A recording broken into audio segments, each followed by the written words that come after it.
You know, life has a way of surprising us.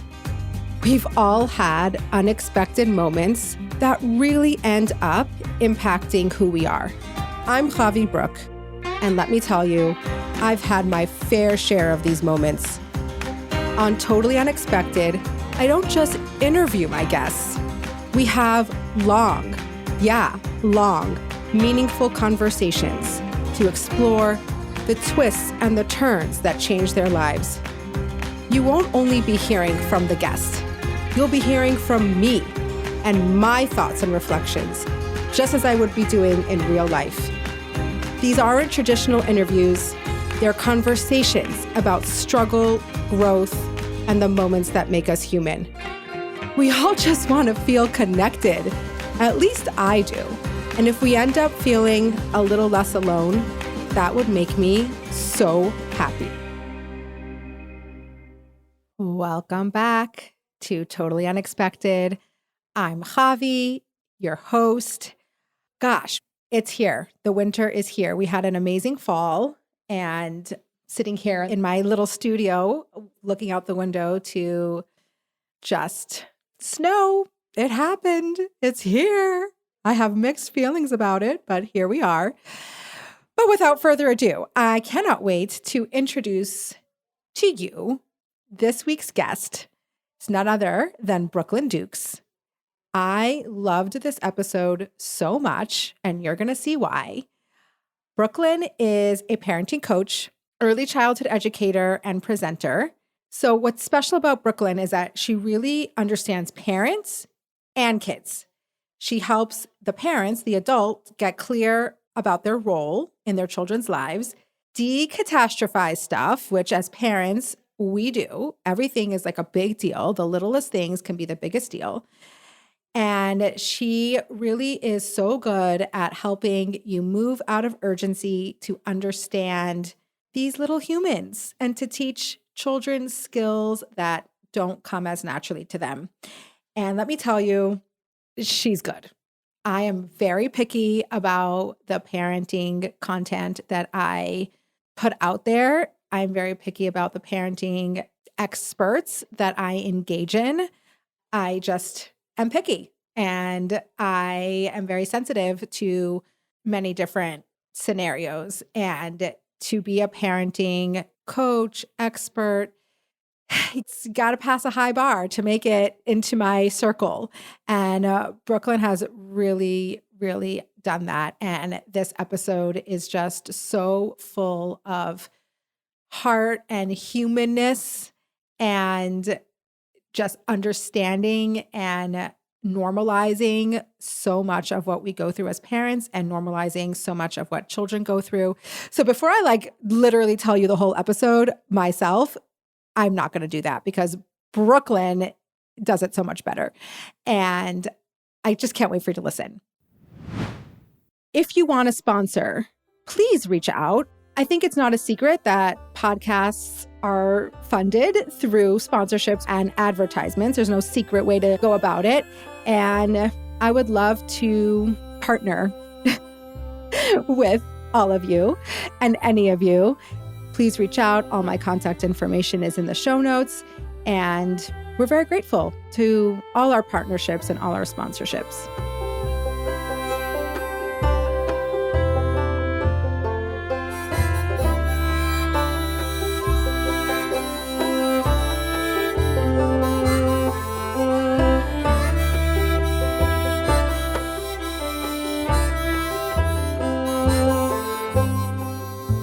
We did it. The holidays are behind us, including a Shabbos right after. Yes. A lot of Erev Shabbases, a lot of Erev Yontif. Yeah. You know, people, it's a hot take, but I always say, and I will stand by this, I prefer a 3-day Yontif than whatever this was. Because every Sunday was a Thursday, and every Monday was a Friday, and then once Yontif was over, it was Thursday and Friday again. But I could do a 3-day Yontif. I could do a 3-day Yontif. Yeah, because a 3-day Yontif, I'm not saying that's easy, but to do so many Erev Yontifs are so difficult, no matter how organized you Yeah. are, no matter how I try to be pretty organized, but it's just getting the house ready again. And also the choppiness of Yontif Shabbos, Yontif Shabbos, Yontif Shabbos, and then a day in the middle. Back and forth, back and forth, back and forth. And my kids are in public school, so they're actually going to Yeah. school in between Yeah. all these days. It was very difficult.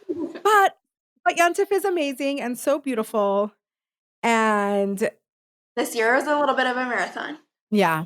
I think a marathon is a really nice, gentle way to put Yes. it. Do you have a favorite holiday? Do you do you like anything in I love particular? sukkahs. I love being outside. Yeah, me too. I love being in the sukkah. I love being cozy in the sukkah. It just feels like a nice. It really. I mean, that's what we say. It's a hug from Hashem, and it's easy to stay in that mindset of that's what's happening when you're in a physical reminder of it, which is nice because sometimes that's what we need a physical reminder of, is that Hashem is hugging us for 8 days straight. Yes. And I think it's the only mitzvah that our whole body can do all at the same time. And I think it's hard not to love sukkahs. The weather, depending on where you live, it could be difficult. Our first days were glorious, cold at night, but during the day, sunny and beautiful. And then from Shabbos, Chol Hamoed to the rest of Yontif, it was freezing and raining and snow. And then it's a little harder to feel the hug. That is definitely different. This year we went away for the first days to Florida, which is not typical Sukkot weather in my brain. Sukkot is fall, but I knew we were going to have a lot of at-home time, and I wanted to break it up. And it was really, really nice and really fun, and it was so nice to be with family and friends. Was it really hot? It wasn't cool. It was humid. It was humid. But then coming back, I live in Chicago, so it was nice, cozy fall weather. I was like, oh, okay, this is good. I got the best of both worlds, which it was kind of nice that we had that extra Shabbos because I got an extra day of Yontif in the sukkah, and so that was also really nice. Yeah, I grew up in Texas, so I know the other extreme of the super hot, humid in the sukkah versus the really cold. Yeah. I don't know. I think without the rain, I would take the I cold. always say that. I could do cold, I could do snow, I could do hot, I could do sun, I could do hot and rain, but I cannot do cold and wet. I could do cold and snow, but cold and wet, and I'm out. I can't be in my bones cold. Yeah, that's the thing. The rain is really cold. So as we speak, it's literally pouring outside right now. Freezing cold. Now, in this season already for you. Yeah, it happens every year. And every year I'm shocked all over again. Going on year 19, I'm like, this is what happens every year. This is Montana. When I say we have winter for 9 months, it's not a joke. But then when it happens, I'm just like, this is crazy. Well, I'm not ready.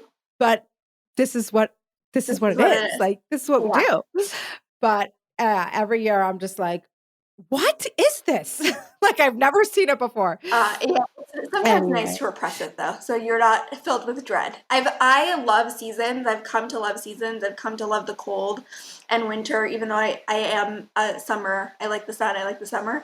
For a long time, I couldn't even love fall because it just felt like I just know what's coming after. Too close to the winter. Exactly. We don't really even have a fall. Our fall is basically, for everyone else, that's winter already. Our fall, the temperatures are everyone else's winter. Yeah, so I like the idea of fall. I wish it stretched out a little bit. It's probably a little bit longer than yours, but it's also pretty short. But I've come to this be okay, you know what? You can either be miserable dreading winter, or you could just enjoy the fact that it's fall right now and then be unhappy that it's going to be freezing and -10 in a few months. Just save it for that. So try to store my peace where I can. I know. It's always all about the narrative, right? Yeah, always.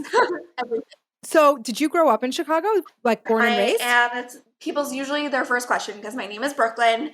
And so people are like, are you from Brooklyn? And I'm born and raised in Chicago. My mom is from Brooklyn. She one time saw, speaking of weather, a Chicago she saw a fire on the news in Chicago, and it was so cold that they couldn't put the fire out because the water was freezing as it was coming out of the hose. And she was like, wow, I'm never going to move to that place. And then she met my dad, who lived in Chicago, and they got married and moved to that place. And the deal was that she would go begrudgingly, but she had to name her first daughter after Brooklyn, where she's from originally. Aww. So I am the namesake of that, but she spelled it a little different. Okay, so you born and raised in Chicago. Yeah. I went to school in Chicago. I went to Lubavitch Girls High School in West Rogers Yeah. Park, right across the street from Hannah Sachs. And Yes. my daughter is in school in Chicago now, and I just sent her off today after after the holidays. She went back to school, and that's always like emotional, and it's thank God she's doing great, but leaving home young. She's 16, so it's not crazy young, but it's young. And it brings me back to because I went away from home at 13, and till this day, like goodbyes for me are I don't do it. Well, like I will see you later. Like we don't say goodbye. Yes. Well, listen, of never say goodbye. Never right? say goodbye. I am not in that stage of life yet, but I think about it often, and I'm like that. It's a really crazy thing for your like still children to be like going out into the world. Obviously, there are always our children, but the aspect of them, like still still growing, still very much in society. That's still a time where most kids are still living at home. I think there's a lot of beautiful things about going away at that age, actually. And maybe that's also like a hot take, and not many people don't feel that way, but there are some people that do. And I do, for me, I saw it for myself, just being able to like individuate and really grow. And in that time where there's a lot of conflict with your mom, and just be able to have more space. I think there is a lot of value to that. And it's not really talked about so much because it's always overshadowed by this like big, huge deal of your kid leaving from home. And that, of course, it overshadows because that is huge. But when you like, it's a this and, right? Like there's a lot of things that happen. I really love that perspective. And like, I think a lot of teenagers probably like from a teenage perspective, like dream of that space to like push out their wings and their autonomy and and I often find like children are of all ages and adults, but children are so capable. And sometimes giving them things that feel a little bit above their capabilities can be like exactly what they need to feel confident and sure of themselves, and like they have ownership of their world, and they can make an impact and a difference, and they're like in charge of their life. And I think that's such a good example of it's really, really true. And I experienced that. Like one thing for sure is that going away from home really does give you a lot of skill, and you can really handle, like, I think you're prepared to handle life in a little bit of a different way. And I see that for my kids. And, it doesn't take away like the living in a dorm and the food. And I always tell my daughter, I'm like, the only way I'm going to know what's going on for you is if you tell me. Cause you know what I mean? Because like, I don't see you come home from school. I can't see your face. I can't like pick up an energy or a vibe. Like, how was your day? Like the only way I'm going to know is if you tell me. So it also builds that communication skill, which is always a work in progress. And there's so much trust, and there's so much like, I don't know where she is and what she's doing all the time. I don't. Yeah. And the truth is, even for parents who have children who live at home, we also don't have that. You think it's like an illusion. Yeah, it's like this like feeling, it's an illusion of control. I mean, which is like our whole entire lives, honestly. But like, I think there's something like that's very real about consciously surrendering it, and like almost you're kind of put into a position where you have to. And so it like creates a realization of like, yeah, this is a person who's their own person now, and they're out on their own. And like, and I love what you said about so much of being an adult is saying, yeah, actually something is bothering me and I need to be forthcoming about it. And it's really hard to say it, but I think that's like a specific, like really explicit, well-explained skill that you're telling your daughter. Yeah, we're really working on it, and it's hard because sometimes we don't want to say it. We just want someone to like get it and understand it without having to say anything. And I think we all want yeah, that. yeah, but it is a beautiful thing, and like this is the reality anyway, so we might as well embrace it and know and understand the challenges that come along with it and the beautiful things that come along with it, and not be avoidant of the challenges, and just kind of take it at face value for what it is. I remember really my kids when they were younger, they went to a local Montessori school for like preschool, and the director there, we got to know each other because I had many kids that went through the school. And we were talking one day and I was like, I went away from home really young at 13. And she's like, by the way, there is this concept in a true Montessori environment that when a kid turns 12, they go away from home for a year and they go live on a farm, or there's some kind of structure for like leaving home at that very like critical time of life when they need to become who they are without like their shadow of the mom kind of being in the way. Yeah. And it kind of made me feel so much better. I'm like, oh, this is not crazy, like there's actually something beautiful to Yeah. this. Well, I mean, if you think about it, like that is what that age is craving so badly. Mhm. Like it's like in their developmental bones. Like it's like I need to be separate from you. I need you to know that I'm separate from you. I need you to trust me to mess up and be messy and complicated, and it's almost that distance that what creates the conversation that you're having with your Mhm. daughter. And also, it's just like from a Jewish perspective, like it is at the age where they're bar and bat Mhm. mitzvahs. Mhm. Like that is the age where like the Torah views them, even if we don't view them. Right, right. As an adult, but they're ready for their own. Right. Their own path, their own opinions, their own personalities coming out. I remember it happened like a minute ago, but I was watching your stories this morning and you would do the 5 question thing, which I love, which we'll get into. And I think the question box this time was, what do you say? What do you respond to if your kid says dot, dot, dot? And someone put in the Mhm. box, like, what do you do when you ask your kid to do something and they say no? And you're like, well, I hate to break it to you. Like what word did you use? You're like, they're their own person.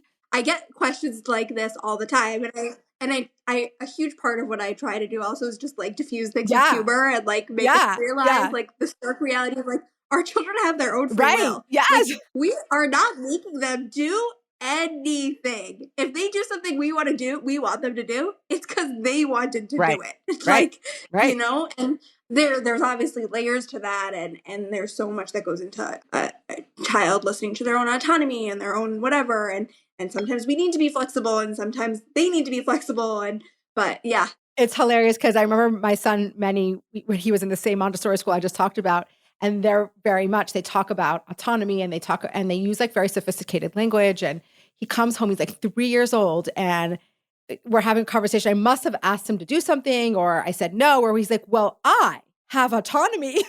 I'm like, oh, here we are. I And the love word that. I autonomy, I'm like, love. what kid at 3 years old is using the word autonomy? He's like, I have autonomy. And I'm like, Yeah. well, I guess, yes, you do, but I'm still your mother. I love, like, there is something so beautiful about when our kids use the language we teach Mhm. them back to Yes. us. I remember my son when he was 3 freely didn't 3, maybe 4. He might have been 4. Didn't want to take a bath. And I said, "Well, I'm sorry. We're going to take a bath, Mhm. whatever. It was time. I'm not a big stickler for things, but that was one of them that I was like, you are dirty." And he looked at me and he was like, "Mommy, I'm really disappointed that you're not being flexible." And I Ooh. remember like shoving so much And just like, nachas. I was like, "You know what? If you weren't so dirty, I'd almost be you have a like, point. that alone You is have a worth point. it." But I was like, You are, that was amazing. I was like, wow, they listen to But everything. it's amazing. Similarly, I think it was one of my kids' psychiatrists, and she was like, no kid ever died from being dirty. Because the power struggles, and you have to pick like which power struggle. And when you have a kid that likes to power struggle about everything, you start to having to really whittle down and be like, well, what's really important? So I got a little better at like, fine, don't take a bath, fine. But like it comes to a certain point where I'm like, actually, it's been 6 days. Like, it's not a choice anymore. Like, where I'm putting my Right. foot down. Like, this is This is happening. affecting the community. Literally. Yes. I always say that our strong-willed kids really help us figure out our values real quick, because there's a lot of things I would love children to do on a daily basis that I simply do not have the energy or, frankly, like the preference or value to enforce, right? There's way bigger fish to fry. And I think knowing what capacity our kids have and what capacity we have and learning some things you gotta let You know go what I of. find? My husband always says this to me. He's like, do you really want to argue about this? Because I go in and I go in hard, and I have like, these are my boundaries and this is my expectations. And my husband's always being like, are you sure this is like the thing? And what I notice, and I would love for you to speak to this, is that when I have less capacity, I'm less flexible. So, like, if Oh, I'm yeah. tired, so you would think if you're tired and it's like, you could just like, fine, do whatever you want. Like when I'm tired and like drained, I'm like, no, this is how it has to be, because I guess I'm trying to find some safety and order and structure. And so I'm like, the less Yeah. capacity I have, the less like relaxed in my body I am, the more I get myself into hot water, and the more like stubborn I get into these power struggles with my kids.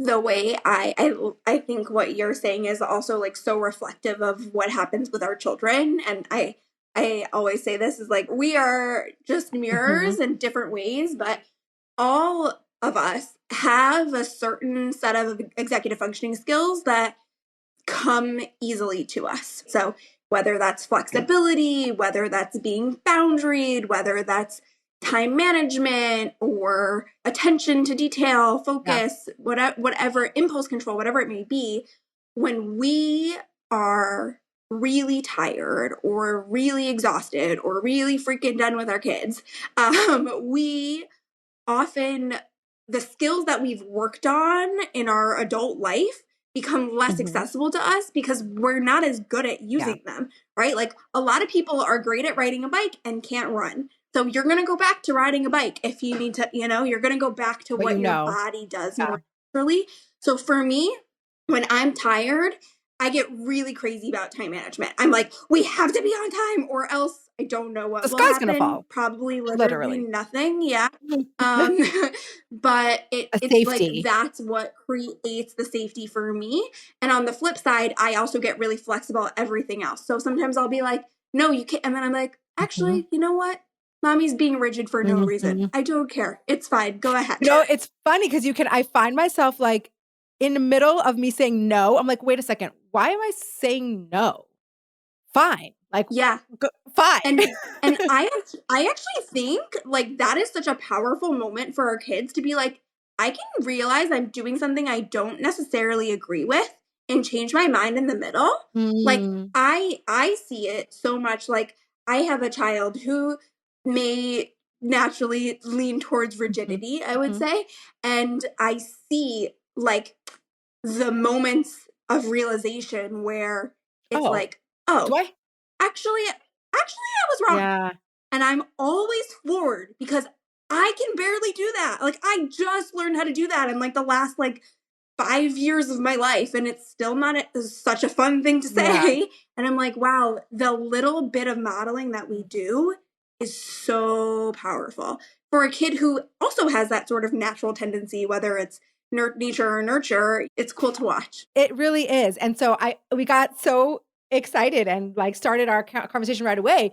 But I do want to like go back for a second and hear a little bit about so you're a teacher and you have a bunch of letters Yeah. by your name. So tell me I don't know what they stand for. I want to know like what you do and how did you get here? Like tell us a little bit. Yeah.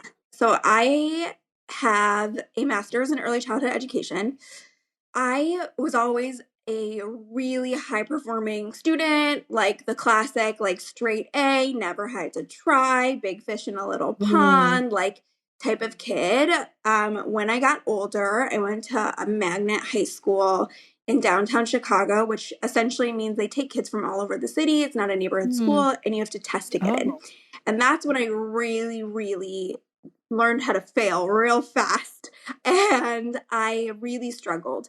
Not necessarily because I wasn't capable of learning Mm. it, which almost sort of gave me permission to fail. I was like, well, I know I could learn this. I just don't care to learn Mm. it. But I really didn't have a lot of executive functioning skills as a high schooler because most of the things that I had been doing until then came really easily to me. I didn't have to work very hard. I didn't have a great work ethic. I wasn't very disciplined. And some of those things I don't think I'll ever be, but it was a very hard experience for me in high school. And it's really when I felt very challenged by the education Mm. system and also sort of like it's all about like pushing you another year ahead in math and science and English. And then once you get up in that year, then we push you another year. And I was always kind of like, Why? but for Yeah. what? But like, but why? Like, so I'm already the youngest in my class, so I can be the youngest in 2 grades, so I can Mhm. graduate college a year earlier and work for another year before I die. Like, Yeah, what's I was this always like hamster very wheel? yeah. And I remember in high school, this is all part of my like education Yeah. origin story, watching a video by someone. Do you know who Ken Robinson is? Are you His name familiar with sounds him? familiar, but I'm not super familiar. So he's actually like an economist, but he talks a lot about how the education system was formed around like the Industrial Revolution and how schools kind of kill creativity Mm. and just a really interesting ideas. And I watched a YouTube video of a talk he did in high school and how the system sort of like we have to fix kids to Fit exist in the into the system. And I system. remember feeling like that. I'm like, I'm this kid. Like, my teachers don't care that I'm smart. I didn't have any of the, there were so many Yeah, pieces of it. I also wasn't working on it. I also wasn't right. trying, obviously. But like, But you weren't motivated, so that's a missing piece too. well, and I remember loving little kids. I always loved working with young kids. I loved camp. I loved being a counselor. I loved being a Mora. I worked in Hebrew school when I was in 6th grade. Like I loved children from like since I was a Mhm. child. And I always knew I wanted to go into education and make the big bucks. Um, and then I sort of also really struggled in college because I, again, did not have a lot of skills to like get me through sitting still, which as an adult now or as a high schooler now, I would 100% be diagnosed with ADHD, which I happen to have that diagnosis as an adult. And there's so many things I've learned about myself through learning about kids that I'm just like, oh, Mm. like, and how to coach myself and how to build my own executive functioning. But I eventually went to undergrad and then I went to school in Peoria. I ended up leaving after half a semester and I'm like, I can't sit in class all day. I can't. I came back home to Chicago. I got a job as an assistant teacher and I took classes at night. Mhm. And that was like, I lit up. Yeah. I'm like, this is how I learn. I need to be hands on. I need to move my body. So I started teaching when I was 18 Wow. and I got my bachelor's in early childhood. And then I ended up still I really couldn't do it. I really had a hard time just like getting essays done and all of these things. And I happen to be a great writer. I happen to have a lot of the skill sets, but like the structure of school was just really challenging for me. And I ended up completing a program that let me essentially use my teaching experience as an assistant teacher to complete my course credits Oh. in early childhood. So I never had to student teach. I never had to take like literacy in early childhood. I just wrote like in-depth essays about all of the ways I was doing that in the classrooms I was assisting in. And Wow. it was like exactly what I needed. Then I was married, I had a baby. The day my baby was born, I had been trying to complete an application to grad school, which I don't know why I thought that I could do that, but I did. And I hadn't sent it in, so there's a picture of me um, sending it in with my 1 day old little Wow. tiny newborn. And I went to grad school and I got past that by the skin of my teeth. Truly, Wow. also was very hard for me. As much as I love to learn and love education and love all of those things, I always tell people, I'm like, school's not for everyone. It was like really a value I grew up with, and I'm grateful that I have it. But I certainly by like no means recommend it or think that like it was necessarily the only path that could get me to where I am at. Mm-hmm. But I also think I can do hard things, Right. and I learned how to not do them perfectly. And so then I really started, I was lead teaching then for a few years, and I started parent coaching sort of by way of the families I was teaching who were like, wow, my daughter is doing so well in your class. Can you help me with them at Yeah. home? And I was like, I guess, like, this is what I do. And then I took some more classes, and then I took some workshops on conscious discipline.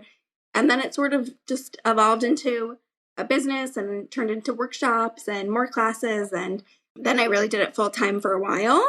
A couple years ago, I started directing a preschool for about a year and a half. I decided those hours were a little too intense for my life as a mom, Mm-hmm. and I really have been trying to sink into like loving motherhood, Yeah. which is another journey. Yeah. And Which I want to get I, into. yeah, I could talk about that for hours also. And I decided to step back. There was a very egotistical part of me that was like, you're running a school, it could be amazing, and da da da. And I realized, like, you know what? Sometimes you have to shift and do other things. So I'm teaching again, and I'm really enjoying kind of the ease of that in this phase of my life and loving it, and parent coaching and doing workshops again, and kind of having a little bit more space to breathe, which has Mm-hmm. been really, What really age are you nice. teaching? I'm teaching twos, which is my Oh, favorite I age. love my favorite age too. I always say I do not have baby fever. I have toddler fever. If I could give birth to a 2-year-old, like boom, boom, boom, boom, boom, oh, I would. I love twos. I just I love know them. they're They're like the so perfect. hilarious and cute. They're They're hilarious. so They're funny. fun. They're Yeah. excited. They're like so ready to learn. The part of me that loves to teach skills. Like I don't have a lot of skills to unlearn yet, and they're right before they start to play with each other. So like Mm-hmm.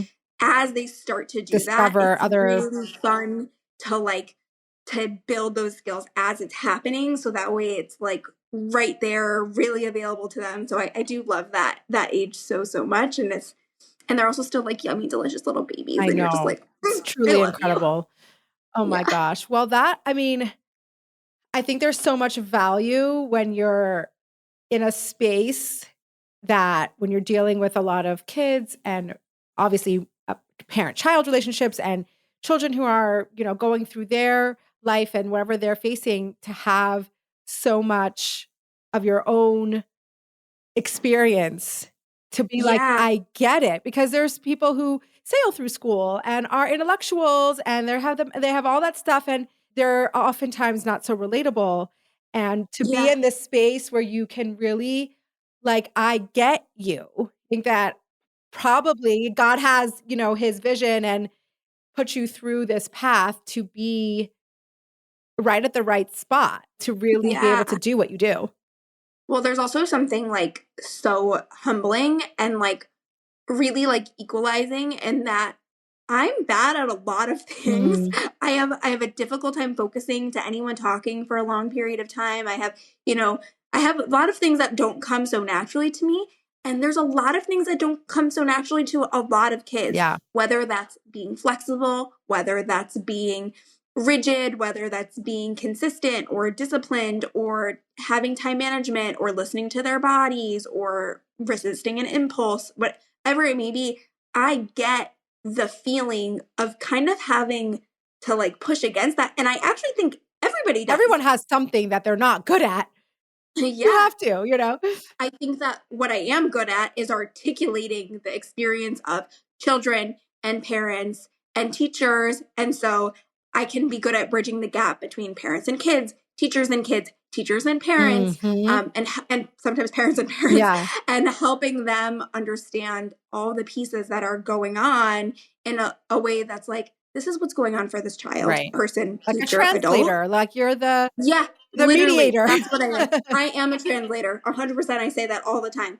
I can translate it really well and make it strategic and applicable in like a technical way of like, this is the skill you have to build and this is the need you have to meet. And this is how you can like mesh them together and kind of create a long-term, like step-by-step little, it's like building weights. Yeah. You know what? If you have a kid who can't focus, if you have a kid who can't swim, they're probably not going to be Michael Phelps. Right. They're probably not going to win any Olympic gold medals for having an attention span. But it is a skill and it can be learned. And they don't have to be an Olympian.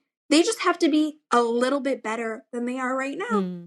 And maybe they don't even have to be. Maybe we can build other skills up to support them so that way they can compensate for those muscles that are a little naturally weaker. Right. So I think that's like a big part of what I do as a parent coach and an educator and in the classroom with like little tiny humans when I'm seeing those skills sort of show up. So I have a question because I want to know how you manage to be in the parenting space and still be really fun, super educational, but there's like no shame or there's no like must do's or have to's or there's not this like stressful perfectionist race that you're on. Because I'll tell you, I think I've said this before, but my therapist banned me from all parenting content years ago, because I am somebody who is always curious and I like to consume information. So I love to read books. I love to watch videos. I love to like really learn. And my weakness is that I then think I need to incorporate every single thing that I've heard, and it's impossible to do, number one. And number two, I have a very unique family structure, and most of the parenting content that I was consuming was really irrelevant. And I was trying to like fit a square peg into a round hole. Yeah. Is that the right way? Yeah. Square? Either whatever. Way. Round peg, square hole. Round peg, square hole. I feel like either that way, makes more sense. And he was like, you have no business exposing or watching or consuming any of this content. He's like, you are a good parent. You have good instincts. You have live people in your life that can guide you, who know your children, who are in your specific space and know the specific logistics and background. So none of this it's not serving you. Yeah. And so I really, to this day, this was years ago, but to this day, I really consume very little parenting content because I feel like so much parenting content, you so often come away feeling less than, or like, how come it didn't work out for me the way that they laid out, that if you just do this, that this is how it's going to be. Or, I just like always felt like a yucky feeling after that. And your content, like it's just still always is in my feed and I never had to unfollow. And every time I watch you, it brings me so much joy. And I always learn something, but in the most light, uplifting way. And I want to know, like, how do you do that? Well, I think there's a couple things. I definitely think my personality, I am very capable of holding, for better and for worse, a great deal amount of like heaviness and intensity and sometimes pain. Mm-hmm. And also like showing up in a lighthearted, playful, silly way because like, you know what? Like, I think I saw this on Instagram recently. It was like, it's going to snow either way. Mm-hmm. Like, you are going to either enjoy it or you're not going to enjoy it. Something along those lines. And it's true. Like, hard crap happens in your life. Yeah. Like, it just does. Absolutely. Like, for a million and one reasons. And like, and I really think like there is a very humbling experience that I have when a parent comes to me and is ready to learn and is ready to try to do something different, of like, this is a hard spot that they're in their life. Anyone that is watching parenting content wants to be a better parent. They're in a humble place, right? And I know that in order to hear that you're doing something wrong, like in a very technical way, in order to hear that you're maybe not doing something in an ideal way, I don't care. I always say this. I don't care what you do. I really don't. Like, I have no skin in the game. This is not my, obviously, I want you to be happy. I want your kid to be happy. I want the best for everybody and la-di-da-di-da. Mm-hmm. But like, in a very technical way, I have no skin in this game. I'm not in your home. I'm not hearing your kid tantrum. I don't need to listen to you scream at your kid. Really, it's up to you if you want to do something different.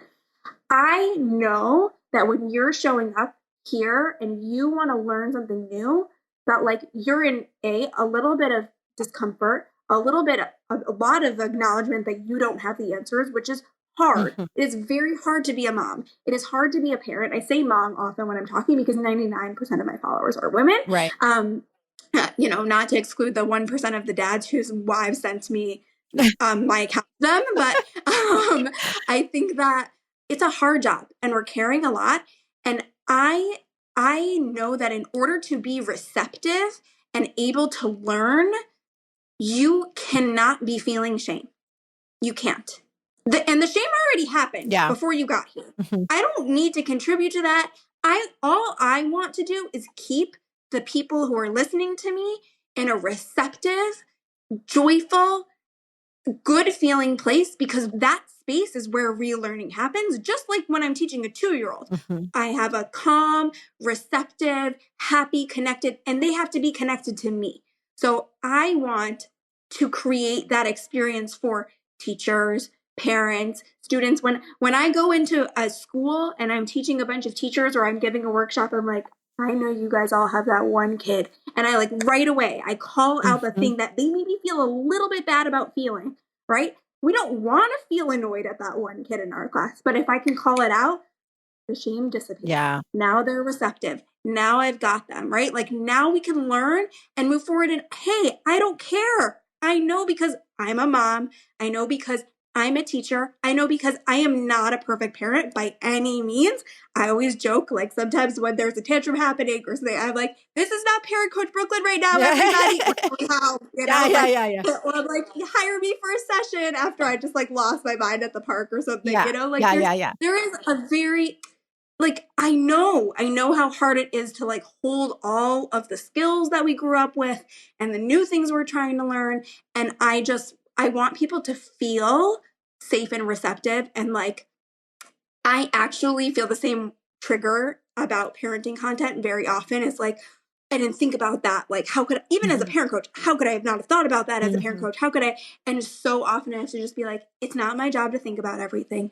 It's not my job to remember every detail about every single experience every child could be having. Even answering a question in my stories, I'm like, I know there's people watching this who are going to be like, well, what about this? The more I do this or what about this? Yeah. And I'm like, this is a 30-second Instagram answer. Yeah.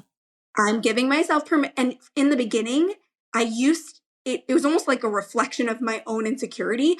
People used to be like, well, what about this? Or what about, and people don't do that anymore. And I don't know if that's because I'm better and more nuanced at explaining things and saying like, hey, and, you know, I don't know. Yeah. I try to keep it light and playful. I try to be nuanced and articulate. I try to create that. I guess it's a mix of a lot of intentional things, parts of my personality, and also just knowing how grown-ups and kids learn the best and trying to keep that space. Yeah.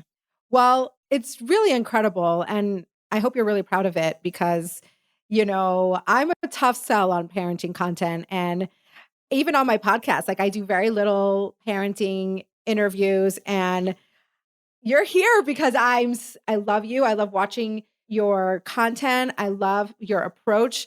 And I think everyone can benefit from hearing just a little bit of like, okay, breathe in, breathe out, settle into realities, and just a pressure off approach.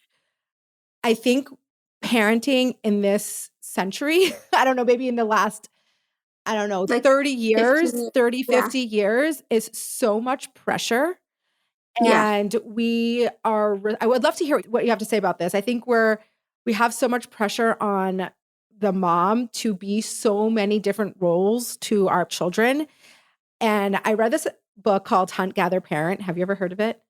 I have. I haven't read it, admittedly. But I really feel like you might like it has a lot. Okay, it's not so practical, as like to use, like if you're looking for skills, it's not practical, but I found it to be such an incredible book about parenting in general and just like opening up your perspective. And basically she goes to 3 different, or maybe 3 or 5, I don't remember. I read it many years ago, but like outlining all across the world, not Western civilization type parenting, and like goes and sees how other communities are parenting and like, what are we missing? Why is Western civilization and specifically America parenting is so difficult? We find it to be so difficult. And the biggest takeaway that I got from that is the start of this nuclear family where Yeah. we're off the reservation. We're not living in community. We're not living in the family generational home where the aunt's there and the grandparents are there. Like really it's supposed to take a village. And what Yeah. happened is that we stripped away the village. And now Yeah. we're responsible for every single piece of our child's life. And that's a lot of pressure. Plus, a lot of moms are working, right? And so there's so much pressure to be perfect at everything and to play with your child and to give them a one-on-one time and to go to work and to make dinner and to be the disciplinarian and to have structure and to be kind and to be what's the gentle and to be gentle, right? And it's like that's Yeah. a lot of pressure. Yeah. I feel like in most things, there's pendulum swings, Yeah, right? And I totally. think a lot of people grew up and went to therapy. Thank God, right? We're all great. We love therapy. Mhm. And there is a focus on, I am this way because of where I came from. Mhm. And if I am all of these things that I want to fix, which basically means bad, right? Like in Mhm. our brain when we're not consciously thinking about it, then that means where I came from is also Bad. bad, which means that I now have to Fix. rewrite Yeah. every single thing that I have ever known, which is basically Impossible. impossible. But I think it's like created a pendulum swing of parents who want to do things so right Mhm. because they have a lot of hurt, they have a lot of pain because growing up is complex. Mhm. And I think like a big part of my journey in sort of accepting the way that I parent and the mistakes that I made is yes, acknowledging that my parents also, hi mom and dad, if you're listening to this, have had a Oh, whole life. And to zoom out and look at their life and say, you know what, like they're actually doing pretty great. Like they're yeah. actually doing pretty great. Now, that doesn't mean that things didn't feel complicated for me or I don't have a lot of things that I have to unpack or, whatever it is. I do think that once we sort of can contextualize our parents, it makes us blame them less. Less. Another thing that I really, really talk about in coaching sessions is that there's a state in our brain of dysregulation where we tend to blame people. Yeah. And when we can see their perspective and have perspective taking again and understand that, that's usually when we're in the executive state. So that's not to say I'm not going to blame my mother again in 10 minutes for losing my mind, but it does help me realize I'm triggered and it might be harder for me to get to sort of a place of like calm and clear thinking. But when I'm there, I won't feel the sort of intensity about this because it's in a different part of my brain that's a little bit safer feeling. Yeah. So I think a big part of the way we're all hypercritical of our parenting and whatever is because of that. And I think there's a place for shame and guilt and parenting also and being like, you know what, that was a bad day. Yeah. Like that was not my best work. And I certainly have those days. But and to speak to the nuclear family piece is it is something I'm so grateful to be part of, like the Jewish community, Yeah. because the school that I was working in really wasn't a Jewish school. and I wasn't religious at all, obviously. I mean, I'm part of a frum community here in Chicago, and the isolation is like so much more stark. Yeah. Like even, texting a friend and being able to walk a couple blocks away is such I know you don't really have the same kind of community either. It's what like helps me as a parent survive this. Like Yeah. it is a very lonely thing, especially as like the world gets bigger. My family doesn't live super close to me.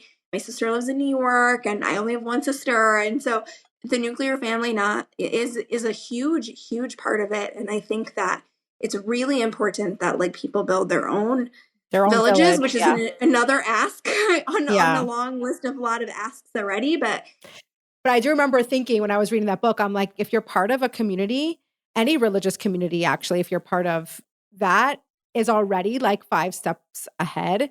And I remember being yeah, so grateful because even though I live in Montana and I'm not in a religious community, but even just the being part of the Jewish community as a whole, like, especially, yeah, I mean, what better time to experience that now since October 7th and the hostages, yeah, and we all feel like we're family, right? So even just having that perspective on life is already so healthy and so like it's such an advantage, yeah, and it's the antidote to a lot of, and not to, like, there's still so much loneliness and there's still so much, of course. isolation, but it is available to a lot of people. And I think that's like a big part of the reason that the Jewish community is able to have bigger But families, yeah, actually. that's so Because true. guess what? I would not, yeah, there's not a whole lot of people having 5 or 6 kids Mhm. who aren't getting meal trains and who can't go to a gemach. And I Right. remember like explaining to like my coworkers, I'm like, there's a thing called a gemach and you just go and you can get a bike or a stroller or a pack and play or a car seat or you post it in a group chat. And it's like, Like a free it's an lending society. Chicago specifically It's is really has good an at that. amazing infrastructure Yeah. for this, and it's an operation that should be studied like worldwide. Ow, I just kicked myself. Mhm. An operation that should be studied worldwide because it is what allows this community to continue to grow and expand and take care of each other. And even when you don't live in a community, like even as a firm Jew, like there's an aspect of like calling your mashpia, calling a Rav, calling a this, listening to a shir, and you're still like a part of Finding this. You're connection. still, Yeah. yeah, I'm grateful for it all the time. I think about it a lot. And there's so many times, I'm sure like every single mom has felt this way. Like you get in your head and you're like, I'm the only person that's experiencing this challenge. And I'm the only one like that has this particular kid who does this particular thing. And I'm the only parent who can't get it together or can't, whatever. yeah, So there's still, even with all of that, there's so much opportunity for feeling isolation or lonely yeah. or disenfranchised. So can you imagine like without that? Like, Well, it's so funny because as you were saying that, I'm like, well, I actually don't really feel like that. But I'm like, well, I guess I listen to people tell me all the things that they feel lonely about all day. So I yeah, know, like, yeah, contextually, like, I have like an actual like data set sort of right.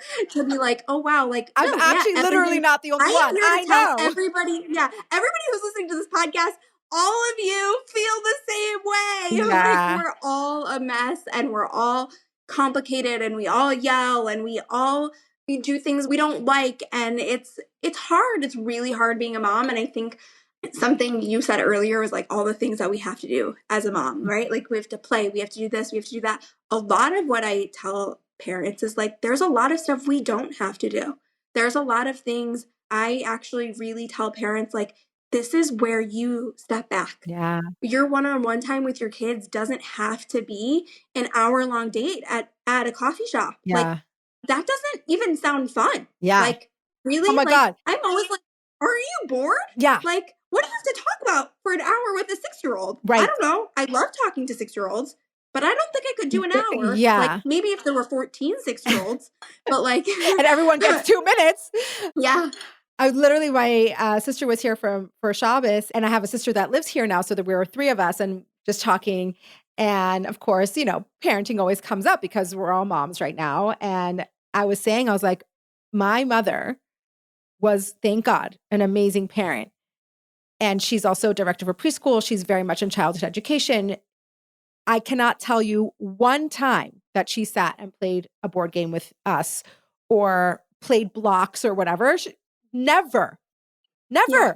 And we are all like very attached, and we felt like we were taken care of and paid attention to. As adults, we play games now with my mom, now, but like as kids, she didn't have time for that. She, thank God, 9 kids, had a million things going on. Kids played with each other, and she never played with us. Never. I say this all the time. Children's job is to play. It is not, there is a reason that it is not fun for us to play. Yes. There's a reason. It's because play is the experience of a child. It is how I've never heard somebody say it like that. Oh my God, this is great. Keep going. Hey, buckle up. First of all, it's the experience of a child, and we are bored because the play, what they are processing is their own teeny tiny world. Mm-hmm. So yeah, it is boring to listen to a 3-year-old playing mommy and daddy. There's a reason they're playing the same things over and over again. It's how they explore roles. It's how they understand things. It's how, I remember the other day we had a Shabbos meal, and all of a sudden I was like, shh, shh, shh. And I was like, listen, guys. And in the basement, they were doing Birkas Kohanim. And I was like, this is amazing. Yeah. Leave them alone. Yeah. Leave your kids alone. Yeah. Like, really, in the best way. Like, there is something so magical about childhood when you can be uninterrupted by adults. Like, the imaginary play. And by the way, you watch kids play with adults, and they're like, well, what if we do this? Or what if we do that? Trying to cater it to something that's not so horrific to you. Yes, I get why we're doing it. Yeah. It's annoying. Mm-hmm. It's not fun. But the reason that they're doing what they're doing is because this is what they have to process. And once we get involved in that process, we're taking over. It's not theirs anymore. And guess what? It ends up being adult-led, which happens to be a little bit more engaging for them. And then they don't play by themselves anymore. Yeah. And then you have kids who are hanging on your feet all day. Yeah. And you're like, why don't they play by themselves? Yeah. Also, independent play, I could talk about this for hours, is like what builds an attention span. It's what builds problem solving. It's what builds flexibility when you have to change the rules of the game, when you have to figure out a different way to build with the Legos, when you don't have the piece that you need, when you, people who can focus on something for a long time are focusing on things they want to be focusing on. Right. Right. There's not a lot of kids who can't focus on something that they want to focus on for a long time. Right. And that piece, when they're having trouble with that, is like, okay, how do we support that? How do we engage them? That's when we can step in a little bit. But really, like, play, like, if I could just tell parents, like, one thing is, like, you can be playful, you can be silly, you can be connected to your kids, and you don't have to get on the floor and play blocks with them. In fact, I would recommend that you don't. And a lot of parents, some parents will tell me, like, I really love to do it, though. It's so nice. It's so really... And then I say 80-20 rule, fine, and give you permission for 20% of the time. But there's so many ways to be. I'm a very playful mom. I'm very silly. I'm very, like, and not in like a, dumb, silly way. Yeah. I'm like, I try to keep things lighthearted, like the same way I do with adults. I'm like, oh, that, like if let's say there was a time when my child was knocking my coffee over every day, right? I would be like, oh, that was an interesting choice. Like, that was an interesting decision. And then it would be giggly. And then, like, it kind of diffused the tension, right? So, like, anytime that you can show up in, like, a lighthearted, obviously I don't always say that when those things happen, but, like, there's ways to be playful and silly and joke around and be, like, lighthearted with your kids. And it makes them feel capable. It makes them feel older. It makes them feel like they're in on, like, a little joke with you. And they can go play. They can have their time. Sometimes they need your nearness or your closeness, but, like, really, really, really, like, the best thing you can do for your kids is to let them have time by themselves to process, be bored, play, explore, do things on their own. And from babyhood, if your baby's happy on the floor, leave them alone. You're not neglecting them. They are playing. When they're doing this, like, for hours, and they're looking at their hands back and forth, that's play for a newborn baby. That's play for a 3-month-old. That's enough for them. They, like, letting them learn to self-stimulate and follow a curiosity is so important for building all the attention span pieces that we so desperately want our children to have. And we're struggling with. Yeah. It's so Oh yeah. hard having Yeah. attention, and as older they get and the more they're inundated with the technology and the structure of the world now, you Yeah. want to try to front load as much attention Attention is, yeah. building as possible. I posted on my feed the other day. It was like a study that was like watching short videos. This is off topic, but it just fits in this and we'll move on from it. But like watching short videos is more detrimental to your brain than alcohol. And I'm like, this is a hill that I will die on. I keep talking about this. I'm like, I'm not saying we shouldn't have technology and whatever. Long form content. Like, stop pushing these 10-second bursts of Yeah. stuff and then scroll and keep watching these 10-second things. I mean, it is killing our brains and our attention span where we can't even listen to anything that's not on 2 double speed. And we can't, like, everything's so fast and we're so impatient. And so instead of like facing this problem, we're all trying to, anyone who's online and is providing content is trying to fit their content into the attention span. And I went the other way. I'm like, oh no, guys, I'm doing a 2-hour podcast. You don't have to Yeah. listen to it all in one sitting. And I get it. And it's not going to be for everybody, but we can do this. Like, we can sit and you can listen to 20 minutes at a time. But like, this is so important to me. Like, it's very intentional.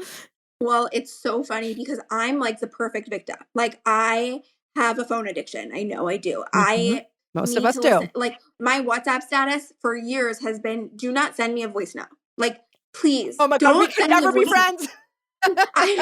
But by the way, two And I've times been speed. sending you voice notes. Oh shoot. No. It's okay because really You're the working truth is on, that listen, I'll like help you. it's Dip a your toes growing edge. in. It's a growing edge. I'm growing as a person. No, but really, two times speed like helped bridge the gap for Yeah, some of my I phone get it. chips. I get it. But it happened for me. It's so funny, but like I could never listen to it. I could never listen to a podcast before anything. Mhm, I never listened to podcasts ever mhm, until or anything like that. And I know that it's because of how I grew up. I actually was not allowed to watch TV growing up. I was mhm, allowed to watch maybe like 30 minutes a day after mhm, like 6 years old or so. But my mom was very much of the opinion that like screen time is not good, which was way ahead of her time, mhm. for which I'm very grateful because oh my God, if I thought my raging ADHD was bad Can you now, imagine if like you were in front of a screen, like at a young I age? can. I can't imagine. It did you the And biggest I, gift. I have a lot of kids in that position, and we are screen free most of the time, right? Where yeah. they're getting a little older, so we're slowly introducing it in a healthy, safe way. But for years, there was no screens because it So was not manageable. that's something I'm very mindful of when people are listening to this. And I want, is like, I know that it's very hard to parent. I am not shaming anybody who's using screens. Yeah, I 100%. get, Like, if your kids can handle it and be functional after, yeah, you have all my blessings. I just happen to not be in that category. our family is not in that category either. And it was something I really noticed early on. And we didn't really even start. We tried to wait until like 2.5.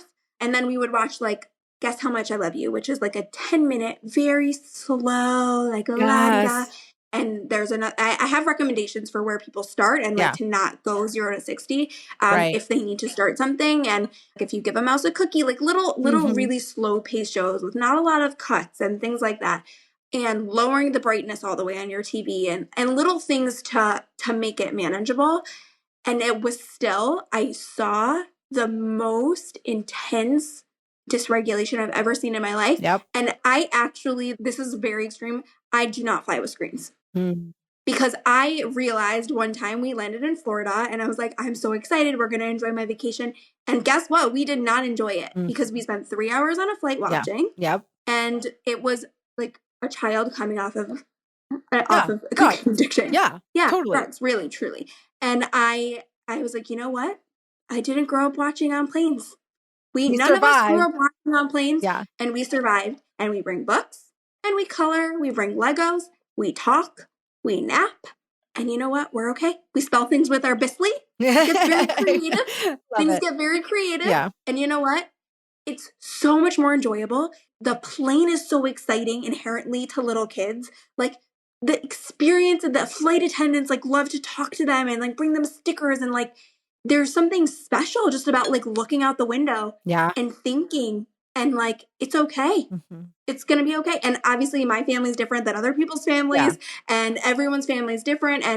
But I mean this in a encouraging, non-shaming if you're not doing it way. I think people's lives get easier the less they use screens. I 1000% agree.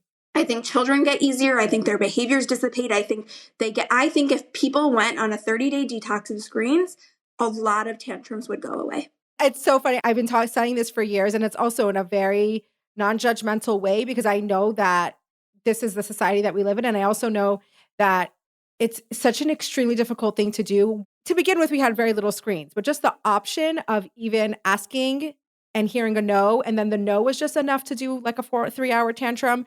Like it just had to become not an option. And yeah, listen, my home life is by far very, very, very not easy and very complicated. But one major thing got taken away. And what I can say is that it opened up so much for my kids. Like they are all readers. They all play, like they all know how to like, let's say they're never bored and they drive me crazy, but they do. They figured out how to like play Lego and do art. And because it's just not an option. It's not available. I think it's actually the best gift as Shomer Shabbos Jews is the fact that we see that for 25 hours, we all can do it. We can do it. Yeah. And if you think you can't do it, you're lying to yourself because it happens once a week. Mm-hmm. Meaning it really is. I always say this, like if the boundary is gray, they're going to push. That is 100% correct. My kids are like, maybe means yes. I'm like, no, maybe does not mean yes, but that's what they and think. You're like, actually, maybe means it's not no. Right. So now I'm going to bug the living heck out of you. Yes. Yeah. And to them, no also means yes somehow. I say no, and it's like still they think they're going to convince me. I think like the best thing that you can do if you want to just test it out for 30 days, 6 weeks, something that will be enough time for them to know that it's no. And by the way, people are very scared of it. Yeah, it's scary. The kids are they're scary when they come. It's very scary. But what I found is that the symptoms last a lot shorter than you think. They get used to it a lot faster than you think. And that chunk of time is such a good measure of like, okay, they're going to stop asking you probably after a week. Yeah. Right? If you say, no, we're not watching. We're not watching. You can ask me. You can ask me a million times. My answer is going to stay no, but you can keep asking. That like creates like a sort of like, oh, this is not. I always say that. I'm like, you can ask me 700 times. It's not changing.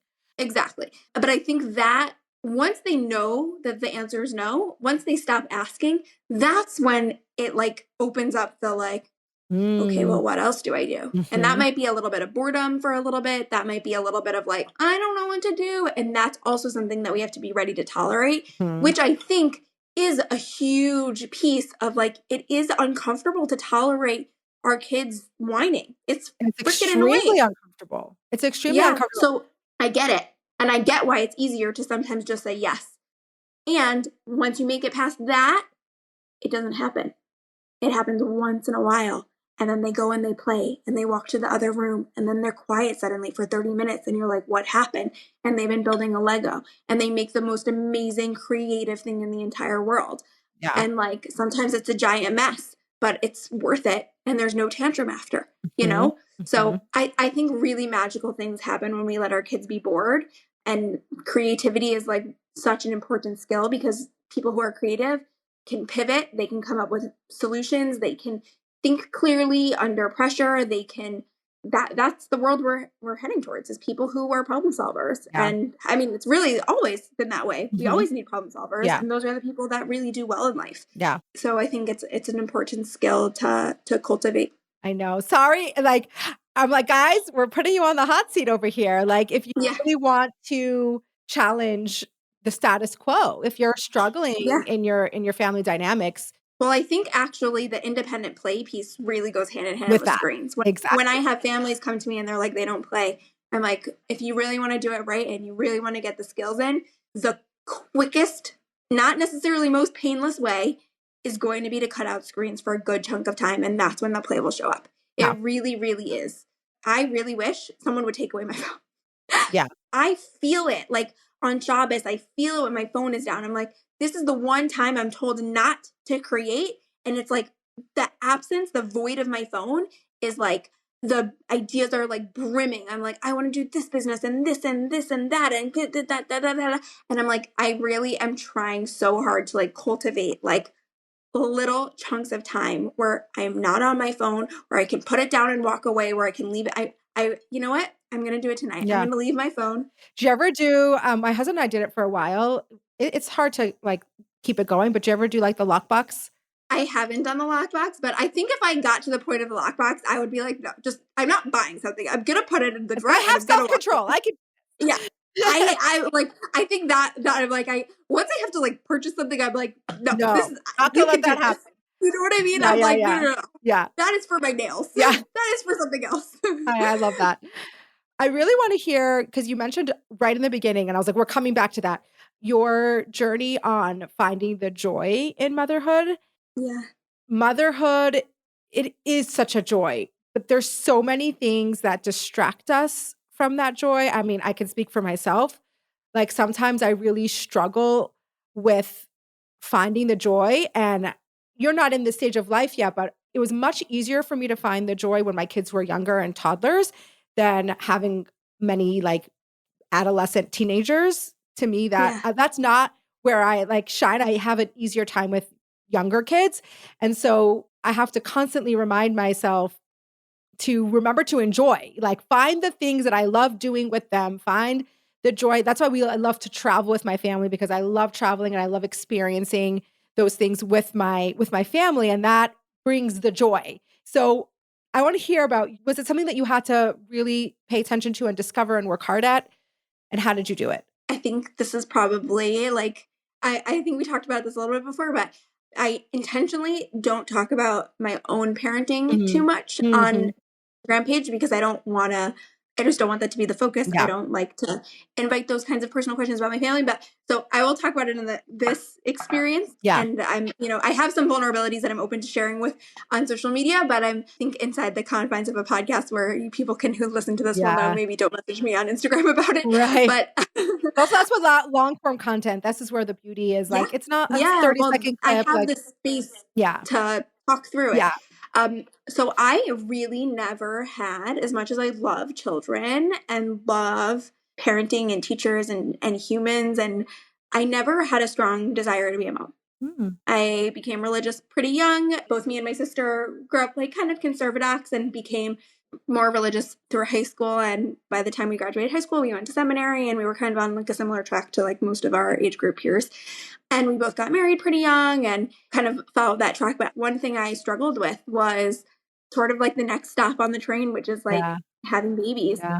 And I really didn't have a strong desire to have my own children.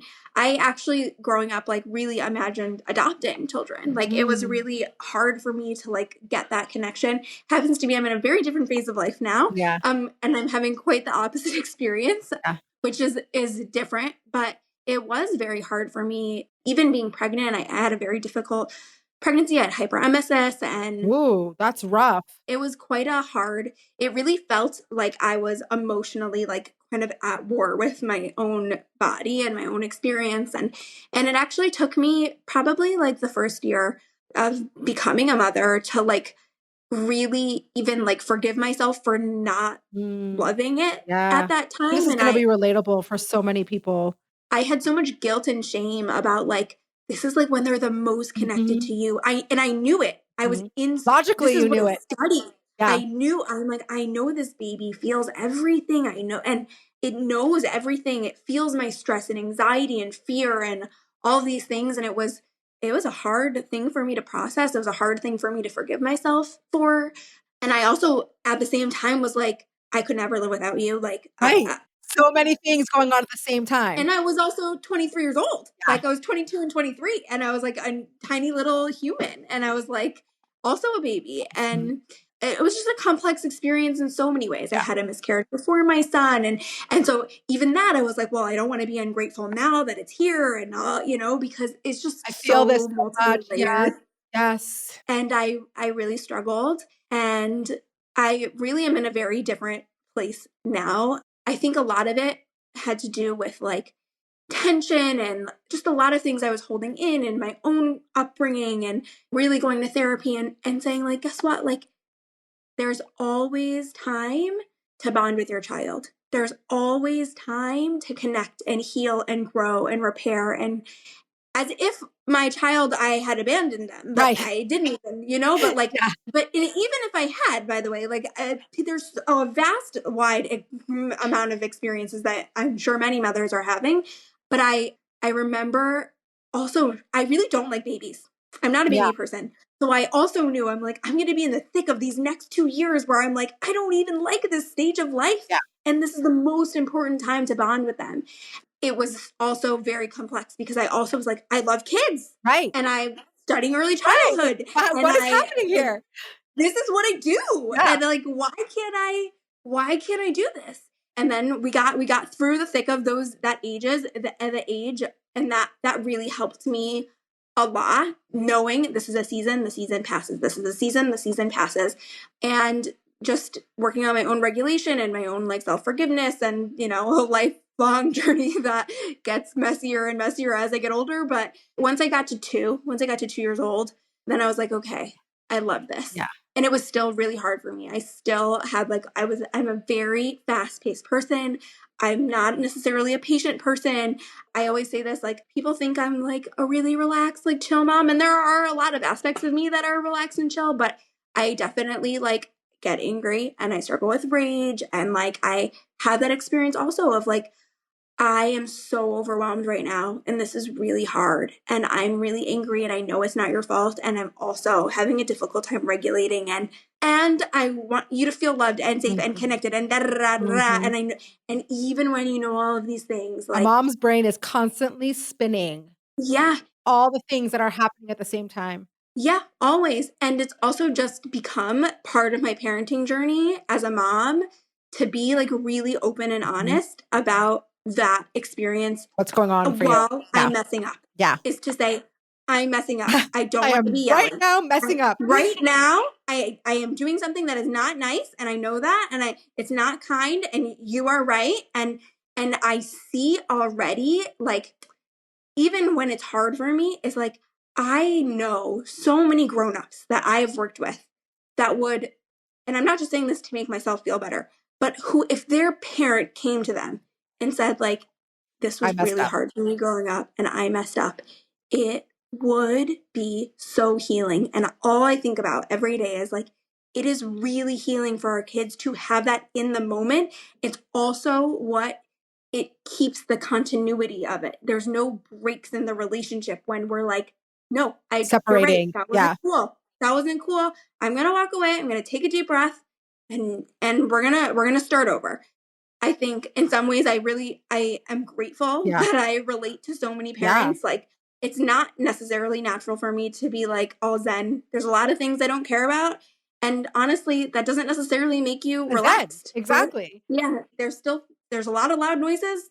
That's gonna If be that meme difficult. that's always around, it's like, I'm sorry for the way I acted when there was too many noises. Like, I think I get that meme once a week in some form or And another it from makes me somebody. laugh every time because I'm like, oh yeah.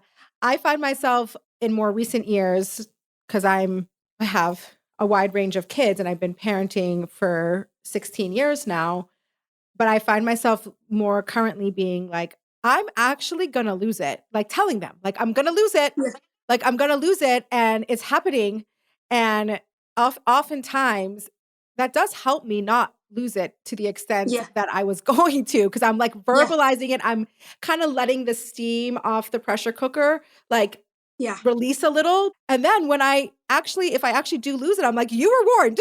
Like Yeah. you saw this coming. Like Yeah. And I think also there's such a value in letting the steam off. I think it's so normal to have that experience and to be like, hello, listen to me. And also, like, after that, to be like, yeah, you know what? Yeah.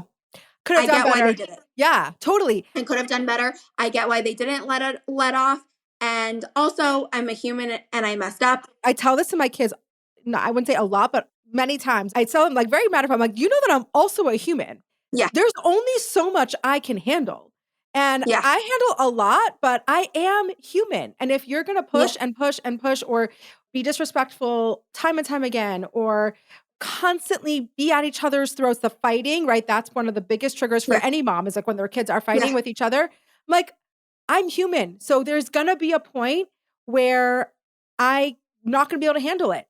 And my therapist really helped me with that because I think we all have this idea that we're not supposed to lose it and we're the adult in the room and we have, and all those things are true. But my therapist really helped me because he said, listen, first of all, he always reminds me that I like his favorite line to me is like, he's like, oh, you're human. So sorry for you. Yeah. Like, Yeah. I'm like, damn it. Like, I want to be above human. Like, I want to be superhuman, Yeah. It's like a little like, it's like, bring you back down to size. You're human. Yeah. And he said, when your kids are also like, I would love to hear what you think about this, but it's important for kids to also know like your capacity. Like when they hit the like end of your rope, like that's really good for them to know that you're going to react and you have a reaction. You are human and you also aren't going to be perfect. And that also allows them to know that they don't have to be perfect and always live up to a standard that is not sustainable. Because if you're always perfect, if you model only perfection and I'm not giving you a way, like a free pass, to just yell at your kids all the time, but we are going to mess up. And when we mess up, that's a really beautiful thing for your kids to see, especially if you know how to go and repair, because then that's like the pressure's off for them too. Because then it's like, oh, I can also mess up and I can also like say, I'm sorry. And I'm still an okay, good human if I mess up. I think back to the pendulum swing, Yeah. we are scared to say sometimes, like, you know what, there is a point where I'm gonna lose it. done. Like I'm done. I'm cooked, you know? And I don't know if you saw me post about this, but Erev Yom Kippur, which was it's never I saw a fun something. Day. You said it was a hard day for you. I remember seeing that. And it was maybe the worst parenting day I've had in like, I want to say 2. I said of the year, but I think it might have been more than it might have been 2. It was I was just so overwhelmed. I'm like, we didn't do Tashlachem. This I don't have. This is dirty. I don't have this. I don't have the caffeine pills, and I have horrible headaches when I don't have the caffeine pills, and like all these like little things. And I was like, can we go to Five Below? Can we go to Five Below? Can we go to Five Below? Can we go to Five Below? And I'm like, we can't go to Five Below. Right. No. Yeah. I remember, like, obviously that's not exactly what happened. There's more details, I'm sure. But I remember just like absolutely losing it. And we apologized. I felt better. Whatever. It was a sad moment for all parties involved. We went to do Tashla. It was really good. It was a very meaningful Tashla. Like, I have to get a couple more transgressions to make it worth it. I did this before. Glad I did this before because I'd have to do it again, frankly. And I remember leaving, and my son said to me, Mommy, do you think that even though I already did Tashlach, your Tashlach counted for me because I also yelled at you? Oh. And I was like, melt. And you're like, okay, melt. Okay. So much more guilt. Yeah. So much more shame. I'm like, don't go into a shame spiral. I'm like, you know what? Mommy yelling is not your fault. And now we know that there are things that are harder for me, right? There's things that are hard for me to do and handle. That doesn't mean I'm allowed to yell at you, right? That doesn't mean I'm allowed to lose my mind. And okay, this is one thing that is very hard for me. And it's good to know that it's also hard for every other human in the entire world to be asked the same question 7,000 times and hear their name, Mommy. I always say this, like, you know the thing where you're supposed to say brachas 100 times? You're supposed to say 100 brachas a day. I'm like, I think children think they're supposed to say Mommy 100 times in like 1 hour. Yeah. But it was a sort of like, yes, and you are not responsible for me. That was a big mess up. That was one you were definitely not responsible for. And you know what? Now we know. Now we know that this is something that like we need to. And also for me, I learned I need to set the boundary way sooner. Yeah. I can't let it build in me and until I lose my mind. Yeah. Like, you know, if we can get to that place, it's always a learning opportunity. Every parenting moment. And I remember one of the therapists for my kids told me this many years ago, and it stuck with me because I would like be messaging her something very difficult, and wishing I did something differently or said something differently.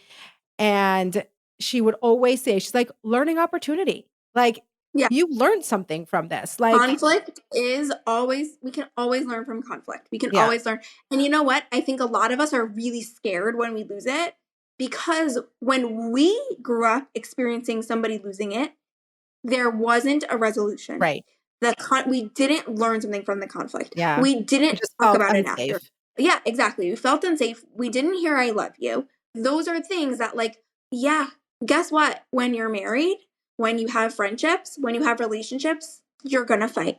You're going to have conflict. You're going to have to talk about hard things. Mhm. And you know what? As a friend, I've hurt people, and my friends have hurt me, and things like, and every Every relationship. relationship. And I think it's so important to know this is Part a of it. real, this It's is, part of it. yeah, Part people of the package. people react. Obviously, everyone has their own, yeah, no, I said this yesterday in my stories. There's no world where our children are walking around with perfectly articulate humans unless AI takes over. So it's okay to mess up sometimes, Yeah. right? Obviously, we don't want to be, it goes without saying that we're not trying to lose it all the time. Right. But I No, and think the that, purpose is like we're put in this world and we're put here to grow. And everyone has their trajectory and the things that they have to work on and their triggers and their thing. And we're just like, the point is not the destination, it's the journey, right? So we're never gonna reach a certain perfection point, but we're always like trying to improve. and truthfully, even thinking about that, as I said, like, that was a bad parenting day for me from a few years. But like Right. a few years, like in the beginning of my motherhood, I remember like feeling like I was going to melt down All all the the time. time. Like, why are you crying? Why is this? Why is there another bottle? Why is this here? Why is there stuff? And like that constant feeling. And like, Of overwhelm. I think so overwhelm it's, is like the number one thing that moms deal with. yeah, yeah, 100%. But I think that we are, to get into Tanya for a second, like, we all have a Yetzer Hara, we all have our Nefesh Bahamas, and we all have like a part of us that like wants to do good and Yeah. be good. And they're always going to be there and connected to each other. And I think teaching that to our kids also is so special. Like, honestly, like learning Tanya for me has been like so enormously healing in a Yeah, lot it's of ways. life-changing. But like, knowing that like you can do better, and that your Yetzer Hara exists for a reason, and can like like all of these pieces are just like really magical ways of like, yeah, guess what? There is a reason that you're like this. Like, Yeah. Hashem put it in you. It sucks. It's not fun. It's messy, and like, okay, and this is your And the journey in the awareness world. is half the battle, right? Like when you can get to the Yeah, point where you know where your battle is, and then you can help your kids. I think also like self-awareness in kids is so magical and such yeah, a gift. If you can yeah, help your kids have some self-awareness around the things that are hard for them, around the like why they feel a certain way, what happened, like trace it back, like the scenarios of like how did we get here? That's such a huge piece to it all. yeah. I think that also, like, there's a lot of parenting. Sometimes I feel like we over explain, and sometimes I feel like, Yeah. there's an intensity, but I actually think there's something, I was talking about this with a friend recently, that is really empowering and special, is when we give our children explicit permission, even if they can't acknowledge something, right? Like, there is a value in giving your child explicit permission to say something, or to want something, Yeah. or to desire something, right? Mhm. I am in a co-parenting. I am divorced, so me and my ex talk about, me and my son's father talk about parenting our child together and things Wow. like that. And one of the things that we talk about sometimes is like, it's okay to feel this way about this. Yeah. You're allowed to feel that. And sometimes our children want to protect us. Sometimes our children they sense something else is going on, and they want to keep something from us. And we often know that there's another layer to it, and without projecting our own fears, or we have to be mindful of what's going So on. hard But not to do that, by the way. yeah, it's hard. Well, I think it helps to step back. It helps to talk about it with somebody, get other perspectives, Mhm. kind of sense, and say like, you don't have to tell me but if you want to talk about it, I'm here. And to kind of have that, like, it's a dance. Yeah. It's a dance. Yeah. And it's also a permission. You know what? I might be wrong. This might not be what you're feeling. Or maybe it is what you're feeling, but you don't want to talk about it. Or maybe it's not what you're feeling and you do want to talk about it. And you're curious about it. Right. So like there is a piece of like giving them explicit permission to feel something about this experience, or about seeing somebody that they know, or do something that they don't like, or whatever it is, right? Oh, you noticed that somebody was doing that. Yeah, that's something that we don't do. Or you noticed whatever it may be. So yeah, I think it's sometimes really hard as a parent to, this is where it comes in, where we have to like kind of step back and be really aware and present, but it's really hard to sometimes hear how our kids feel about something that's really painful and that actually has what to do with you, like, yeah. and I've experienced that many times. And there have been times where I've totally failed at it and wanted to convince them that but that's not true. And that's not whatever. And then as I get older and understand more and am getting better, but being able to just listen and hold that space for however they feel. And even if it's painful, even if it's really like shaming or hurts your ego or your pride, that's like, I feel to me is like one of the most humbling experiences as a human is to have to listen to your child who you want the best for and you've given your best to. And sometimes they receive it and it's not good enough, or it was painful for them, or there's a dynamic in the family that's has them getting the short end of the stick, and that's just really hard. There's a very real experience when you're a mother and a parent, not just a mother, when you're a parent of like, this is not just a small, tiny person. This is a whole person with a whole entire world, and they're having a very complex experience. And the person that they're closest to, which is something that happens for the rest of our lives, is also sometimes the person that is making the mistake, is also the person that maybe has to make a decision that is right. Maybe it's the right decision. That's and really there's some hard. fallout and it's a calculated decision, but it's still gonna leave a child with an experience that's difficult. And we can't necessarily, like you were saying, like it's not a 6-year-old or a 10-year-old or a 16-year-old's job necessarily yet to zoom out and have the perspective taking of like, if they hadn't done this, they would have had to do this. Yeah. And that would have been hard in a different way, right? It's like, I have an experience right now that's so big that it has to be processed. And then later I can have perspective taking when I'm a little bit older, right? So it is that like tricky, like dichotomy of like, how do you hold their experience, know that they're not there yet, hold your own experience. And that's why I think therapy is so important, because you have to put that somewhere and it can't go on your kid. So you have to be able to listen to what they have to say, but then you are, like we talked about, like you're still human and that's going to hurt and you have to process that, but you need to be able to have that process outside of, like, that's not your kid's job, right? And you can't have that conversation with them. So if you don't have somewhere else to put that, then it ends up being your kid's responsibility. And I say this a lot. It's like, it's not right. Like we learn, it's not our kids' responsibility for how we behave and how we act and our reactions. But if you have nowhere to put that, it's going to end up being your kid's responsibility.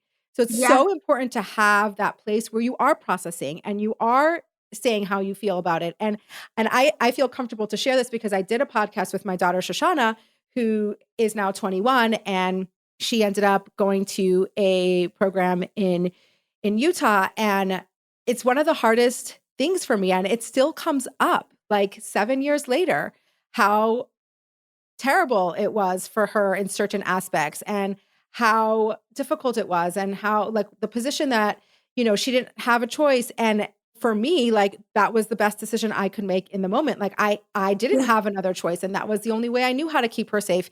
And maybe if I had more information, I would have made a different choice, but I didn't. I did the best that I could, but it's still something that we still process. And I still have to be able to hold a container for her to tell me, like, I didn't appreciate this. Like, I really wish this didn't happen. And it's so hard because my automatic, like my defenses go up and I'm like, but I had to. And I did it for you because I love you so much, but that's not the right thing to say in that moment. I so relate on so many levels. And I think so many people do is sometimes our kids aren't in the school that we want them to be in, or they need to go to any kind of help that they might not want to go to, or, no parent wants to go through a divorce and end their marriage, right? That's not an ideal, situation and not something someone takes lightly. And also there's a lot of, you're going into that knowing your child is going to have an experience that you cannot have. You will never have their experience. And they might really hate you for it. And you have to take it. And also both of you are having an experience that the other one is never going to have. Exactly. And that doesn't mean that the relationship can't exist in spite of that. Right. It doesn't mean that the relationship can't be stronger because of that. I think a big piece of it is learning to know, this is not about me. This is the decision I made was about me. And right now, this is a different, even though it's related, even though it's a cause and effect, this conversation right here, right now, it's almost completely separate. It's hard to compartmentalize like that because it's not. Really That's hard. why we go back to therapy right after. Yeah. You have to do a lot of deep breathing. And if there's a conversation that happens more recently of an experience that she had that was really negative, and I just have to breathe and be okay, this isn't about you. Don't get defensive. And it's genuine, but it's hard to go there. It's I'm really sorry you had that experience. Do you feel as you move through time that the experience is easier to hold? Do you feel it gets more developed? I think it always will hit me in the gut. There's always that immediate oh my gosh, I'm going to throw up. But what I do take pride in is that she's telling me. It's safe enough to come and tell me this is what I experienced in this situation. And I'm going to tell you about it because I would hate it even more if she felt like she had to hold it in and couldn't share it with me. And I'm sure there's many things that she doesn't share with me because we never share everything with our parents. Right. But I do want that. That is my ultimate goal is I want you to be able to share with me and I want to be your safe space. And so that my job is that. And so whatever it takes for me to do that, which is having my own way to process and my own therapy and to just be able to show up. And even to this day, sometimes I'm in general, it was okay, but I'm I wish I didn't say that one thing. Or, I wish I talked less, or I wish I was less defensive. It still happens. Something you said really just triggered a thought for me, which is that sometimes being our children's safe space is knowing that sometimes we felt unsafe to them. That's the hardest part. That's the hardest literally part. And to know that we might not always be their safe person. And it's complex, and there's going to be things that they're going to seek out other people. Even as a mom, I think many people have heard I love Abba more than you, or I love, for sure. And I have definitely been the recipient of that. But I think it is something I've had to work on and be okay, that's okay. I'm so grateful that you love your Abba so much. You have an awesome Abba. Right? And there is an emotion that comes along with it. Yeah. Yeah, for sure. And also sometimes it's just okay. Yeah. That doesn't mean that you, and also trusting that you're where you're at, right? I'm okay. I love the relationship I have with you. This is really special to me. Yeah. Even if it's hard, even if it's complex, even if it's messy, even if I think sometimes it's very easy as parents to say well, I have this relationship with this child and my sister has this relationship with her child, and I just want, and it's the only relationship that you are ever going to have is the one that you have with your child. That's it. It's never going to be the one you have with your other child. It's never going to be the one that you have with your niece or that, because every human is so different. And that's a huge part of the parenting journey is attunement and knowing to quiet yourself enough sometimes to be okay, they need a little more of this. They need a little less this. Yes. And it's the dials. Always the dials. Adjusting. Moving this up, moving this down, and okay, how do I show up here? Or, that got a reaction that was telling me I showed up. Okay. How can we teach you to ask a different way? And how do I know that? Okay. Have you ever heard of Dr. Shefali, I think she's like the creator of conscious parenting? Yeah. I stumbled on a podcast, and I don't really listen to parenting content, but it happens to be that I was listening to an interview and I didn't know what it was before I was listening. And I'm so grateful that I was listening because she's like a parenting expert. And I think she was the creator, like she's the one that kind of brought conscious parenting to the forefront. First of all, she really talked about a lot about like the parenting trends and how if there's a parenting method, thank you. Methods, like, they don't last. Like, it's just Yeah. like, it's one thing. Like, conscious parenting, what conscious parenting is about is like your inner reflection, your inner work, being grounded, all of that we've basically just talked about. But she said something really profound, and it was a good time for me to hear that, especially when your kids are getting older, is that not everybody's for everybody. And you might not be your kid's person. Yeah. And that is really hard to face. But if you can be okay with that and give them the space to find their person, that's the best thing that you can do. And that is being their person, right? So it's like, you always will love your kids. Sometimes you don't like them. They're behaving in a way, or they're really grating on you, or you have personality clashes. Like, let's just say that out loud. We can have that. And sometimes, you have scenarios often where like this kid's aunt is their confidant, their grandmother, their thing, somebody a little bit more there, and I just like found that so refreshing to hear, just straight up without any sugarcoating and qualifications. It's like sometimes you're not going to be your kid's person. Maybe it's a stage of life, maybe it's as an adult child or this, and maybe it's forever, maybe it's not, but like that is a reality and it's okay. It's okay. I actually think that like the reason it feels so jarring and unsettling to think that goes back to what you were saying before, which is we did not always exist like this as families that were so isolated. We had people to choose from.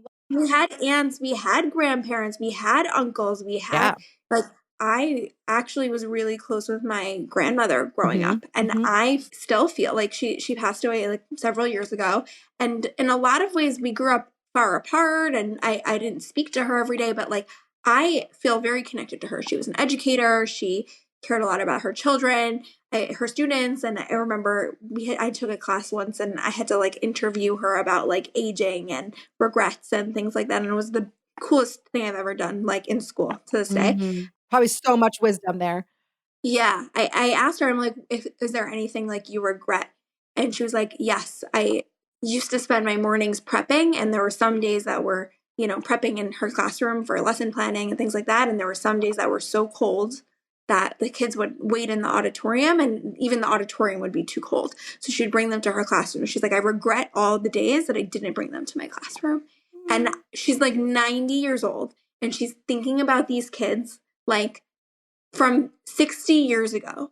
And I always felt like the depth of like which she loved her students and like cared about people that like she really didn't have to care about. Like they weren't her family. They weren't like, I really like always felt like such a deep connection to her and the way she was probably a lot of her students' person. Yeah, exactly. It could be like a teacher. It could be. There's so many different human, everybody's different. Everybody's different. And I think that's normal and it's okay. And like, it doesn't have to be like groundbreaking, earth-shattering connection, and like a depth of understanding. All of our children are different, and we can love them all in different ways. And totally. I think one thing I really, really try to like help parents identify when we're working together is like, what do you want parenting to feel like for you? Like when your kids grow up, what do you want them to remember from their childhood? It doesn't have to be that you had the best connection and you didn't fight and you didn't yell and you lose your patience. Like, what do you want them to remember it feeling like most of the time? For me, I want it to feel playful. I want our life to feel lighthearted. I want it to feel fun. Even when things are hard, I want us to be able to laugh and be like, well, that's funny that we have a flat tire. Like, this is an exciting development. Like, I remember the first time like something like jumped out or something didn't go as planned, and my son like echoed me and was like, well, that was surprising. And I was like, I love it. I'm like, oh, good, it's working. It's working. I'm like, that's how I want to feel. I want things to feel like that. That's how I want to feel. That's how I want my life. That's right now. There's a million things that people could want their parenting to feel like. They could want their parenting to feel like this, but I really think knowing how But I think you that's a want to feel. great like self-reflection question that you could, that is such a beautiful thing to just sit with for a minute and be like, what do I want my kids to remember when what do I want to feel like now? And what do I want them to remember as adults? Yeah. I think what you said about traveling, like I'm not a huge traveler, but it did resonate with me because it's like there's something so special and cool about watching your kids explore the world. Yeah. something. And I think that even in itself is like a really interesting aspect of like watching them get older and hearing their experiences get more articulate and just giving them a good experience. And it, by the way, you don't have to fly to Alaska, right? No, like you can drive a half an hour away and find an amazing experience. yeah, there's experiences everywhere, right? Like a glass shattering on the floor could be a hilarious story, or whatever the bumps are on the road can be fun. By the way, I say with my family, the mishaps are always the things that you talk about and remember the most. Yeah. And if you can make it playful, like I maybe have told this before, but one of our greatest memories is this was already, 7, 8 years ago. We took the family on a trip to Spain and Wow. we were driving distance from Gibraltar. So we drove to Gibraltar and we did like the rock of Gibraltar. And on top of the rock are these monkeys. And we were told like, don't bring any open food containers, all that stuff. So from Gibraltar, we were driving back into Spain. And then the next morning we were leaving. Gibraltar has a really thriving Orthodox Jewish community, which is fascinating. And so we had brought all our food for the trip home there in Gibraltar. And we had it like wrapped up in bags on the bottom of the stroller. My youngest, Hanalea, was 6 months old at this trip. We get up to the top of the rock and the monkeys descend on the stroller, even though it was like wrapped up. And I grab Hanalea out of the stroller and they attack the stroller and proceed to eat $200 worth of food that was for our trip the way home. And it was like, in the moment, it was insane. We were just like, it was such a chaotic like experience. And then by the time we got down, all the stores were closed. We had no food. So we had to like really wing it and buy random things. But I promise you this story, like in the moment was a little stressful, but we like, even in that moment, we were laughing and we were like, oh my gosh, this is insane. And this story is the most talked about story ever. And it was a disaster. Like it was. Well, that's how you live. Like, that's how you like experience the world and pivot and learn to like problem solve and make light of situations that could be really stressful. Yeah, I think that's exactly it. Like, how do you want your children to remember things? How do you want to experience the world, right? Like, I think it's very easy to be on autopilot and directioning and telling them this, that, and the other thing all day long. And I think for me, I realized at one point, like, wow, this is a lot of directions. Like, yes, this is a lot. Like, this is not, like, I don't hear this many directions. This doesn't feel good. Yeah. How can I make this silly, fun, relaxed? How can I drop a couple things? Yeah. I really relate to that. I found myself like having just these negative interactions with one of my kids because I realized it was always like a redirect or that wasn't okay and this is it and that. And I'm like, I need to find moments to talk to this child that has nothing to do with a thing that he did or didn't do or I want him to do. And it's a big effort on my part because it's hard. It's hard because there's so many things. He's like a really flamboyant child and there's a lot of things to redirect. Yeah. And so, but I'm like, I have to remember that can't be the only interactions that I have. Like I have to find other things to talk to him about. Yeah. I say this all the time that if we think about the things that our kids hear all day at school and at home, like 90% of them is housekeeping talk. I can't remember what book calls it housekeeping talk, but I think it's such a good phrase of like shoes on, backpack up, line up, get over here, or wash your hands, this, that, the other. nobody tells me what to do, like 90% of the time. Like, it's a lot of instruction following. And I actually remember when I made a conscious choice to be like, okay, if 90% of this is what they're hearing, what's the other 10%? Because is it like somebody smarter than me said this a long time ago, but I always repeat it, is the most important word in a child's language is their name. And if you're saying all day, BrookeLynne, BrookeLynne, BrookeLynne, BrookeLynne, BrookeLynne, right? And it's followed by all the things I'm not doing right, I'm gonna not love hearing my name. It's gonna be really annoying. Yeah. So as a mom and as a teacher, I always try to be like, I'm gonna make up a name here because I don't want to use my own child's name. But like Chavie, I'd be like, Chavie, right? Like, I'm like, why can't I think of a name? You're right in front of me. Chavie, I love you. I'm so glad to see you. Like, just like a little, like, I love you for no reason other than like, you get to be reminded of this. And like, you'll never guess what I saw today. Thinking of ways to talk and chat and like catch up and be silly and lighthearted. My son knows when I say his name. He's like, I know you love me. And I'm like, that's not what I was going to say. I was going to say, put away your shoes. Yeah. Yes. You know what? I'm going to do that. I'm going to do that. But I think it is like a really nice mental check-in. I love that. Say their name with something just like fun and loving. Yeah. Following that. You're my favorite hobby. Yeah. Of all the hobbies in the family. You're like, I'm the only hobby. And it's like a cute little moment. And it's silly and meaningless. But like for me, very not meaningful. It's very meaningful. It's meaningful. Yes, I know. But like, it's not a hard thing. We don't have to reinvent too hard. Yeah, we don't have to go out for an hour and take them mini golfing. Like, it can just be silly little moments here and there. Like, how can we be playful? How can we connect? Can we do the dishes together? Can I let you spill water all over the floor and be like, oops. Yeah. Okay. No biggie. You know, like, how can I make all of these like tiny little moments if I look through it from like the hashkafa of like playfulness? And by the way, I don't think that everybody needs to be a playful parent. I don't think that I'm not such a playful parent. And sometimes I like wish I was, but like, are you a playful person though? I don't know. Like, because I feel like there's like playfulness within our interactions. Yeah, like, we've had totally. So I feel like I am like I do have playfulness in me for sure, and that does come across in my parenting. But I see a lot of more playful, like more silly. I'm not silly. I'm playful, but I'm not silly.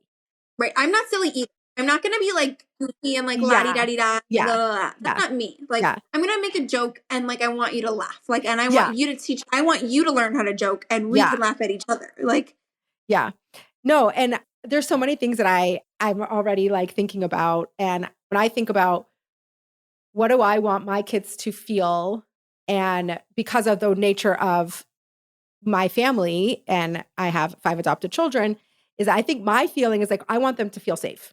That's what I want them to feel and remember. And it's not as easy as you think. It's not as like, oh, every parent like, no, it's actually sometimes it's not really hard to be. It's really hard to do that. And by the way, for a lot of children, and I would say adopted children specifically, even, it's a really hard task. And my therapist always tells me, he's like, you might not ever get that. Maybe yes, maybe no, but that is your mission, and that whatever happens for them is irrelevant to like what your path is. I think that's like a good distinction between the two questions also is like, how do I want to feel when I parent? Yeah. And how do I want them to remember their childhood? It's like, I won't necessarily be able to control what they remember. Right. And I might not be able to help them feel playful right now. Right. But you can make the energy of your home safety, and that is what you can control, and that is how you can show up in it. Or you can make the energy of your home thoughtful or intentional or kind or welcoming, loving, or whatever it is for anybody. It's focusing on where you can, and sharing that with them and saying, I want this room to feel safe for you.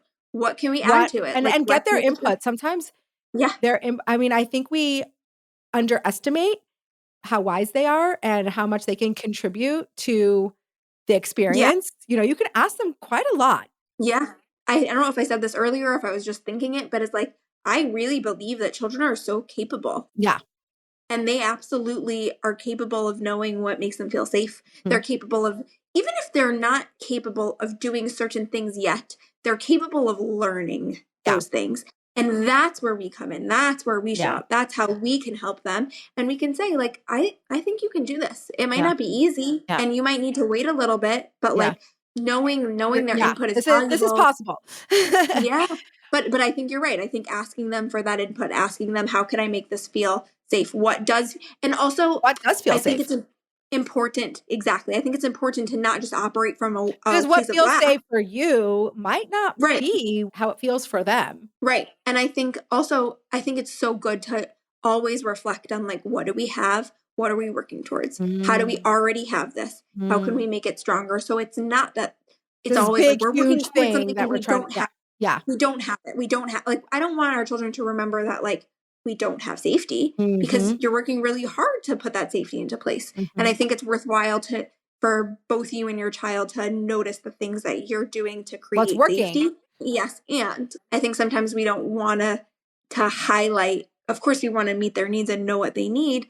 But I think more than that, we should also help them realize that there is stuff in place also. And we're going to keep itself provides safety, right? When they can see, like, oh, like, this is what we already got going for us, you know? Oh, mommy did take care of that. You're right. Actually, it's hard for me to notice when I'm really dysregulated right now, but that's true. I do have that thing. And I think in any adult relationship, sometimes you forget, like, oh yeah, you're right. This is something that my friend or my partner or my co-parent or my husband is not actually so good at, and they are trying really hard. Oh my gosh, yes. It's so easy to be like, you never, no. But like, it's like, wow, well, actually, they're getting better. They're working on it.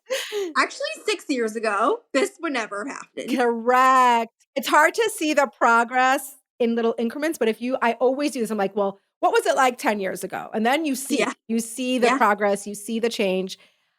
BrookeLynne, I don't know what to do because you have given me so much of your time. And I know that having long conversations is hard. So you've been amazing. I'm enjoying her.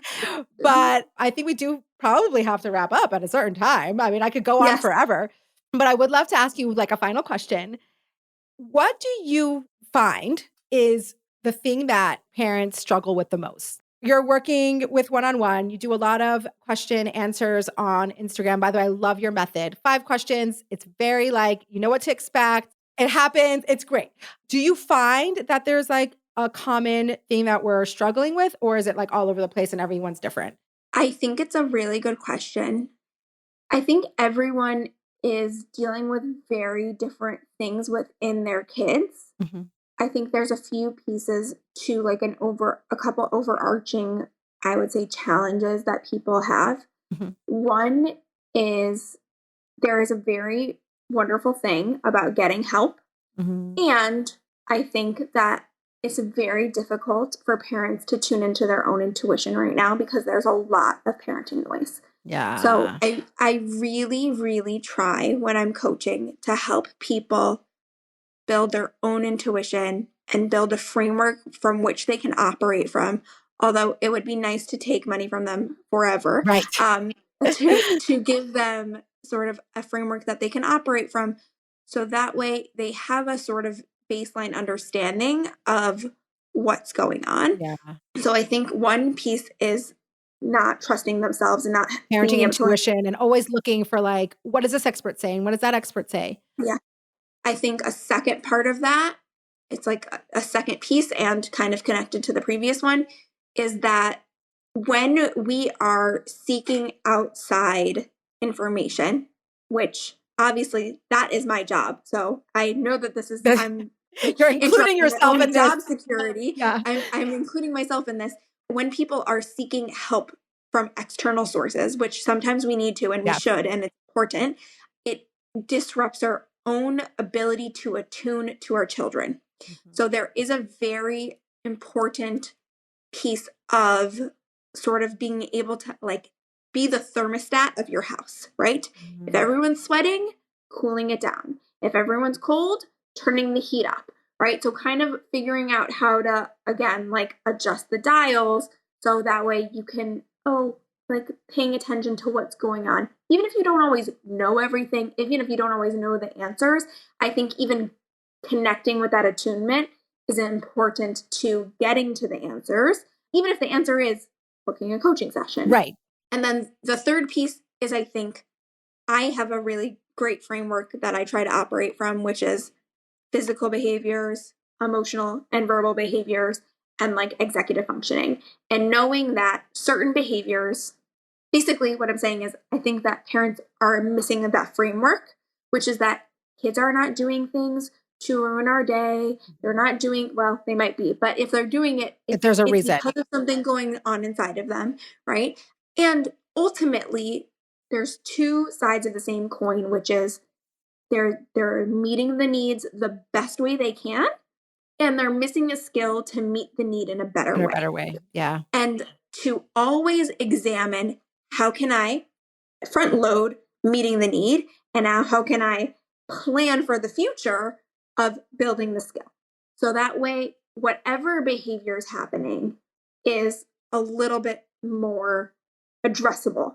So it's leaning into our intuition, leaning into our attunement, and then using a sort of framework of understanding the different skills that kids are missing or that are challenging for them, and the different needs that they, for whatever reason, right? You might have a child who needs a lot more attention than another child, or who needs a lot more alone time than another child, right? And understanding how to match up meeting needs, how to use skills when their needs aren't going to be met, how to cope, and sort of using all three of those together, I think are probably the biggest challenge. Yeah. The biggest tool set. Yeah. That could be helpful. Yeah. I think not having a framework is a big challenge. And I think once you have a framework and you can attune, then the attunement helps you operate within the framework, and you can, okay, I know this is the problem. BrookeLynne, come up with some solutions, or actually I can do this on my own, right? Actually, I can figure it out now because I know, or I need a couple brainstorming ideas. I think it's okay to not have all the answers in parenting. I think it's okay to be messy and complicated. And parenting is messy. We really need to know that. Yeah, it's so messy. So messy. Because we're human, and humans are messy, and we're just humans growing other tiny humans who've never been here before. Yeah. So they're really messy. Yeah. But I think that's where people typically are struggling, like needing support. Yeah. I love that. I think that's a beautiful way to wrap up. You've given us so much wisdom packed in this 2-hour podcast. And just thank you for being here. It was delightful. I love talking with you, Chavie. I love hearing your parenting experiences and getting to know you. And thanks for having me. I had such a good time.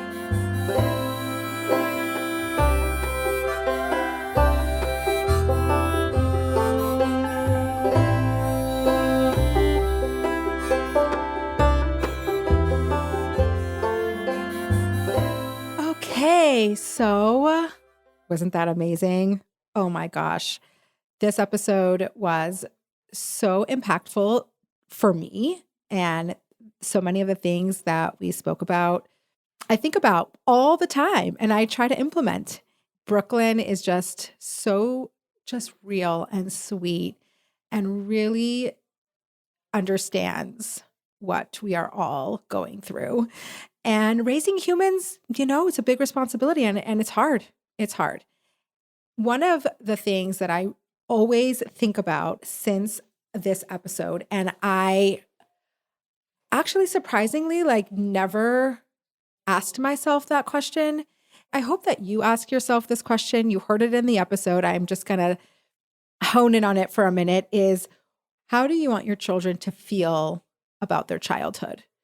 And that to me is so powerful, sometimes a little scary, could be a little intimidating, but if you think about that as a bigger picture, to me, it's just so, it brings us back to what's important. And for me, I shared in the episode that what I want my children to come away feeling is safety.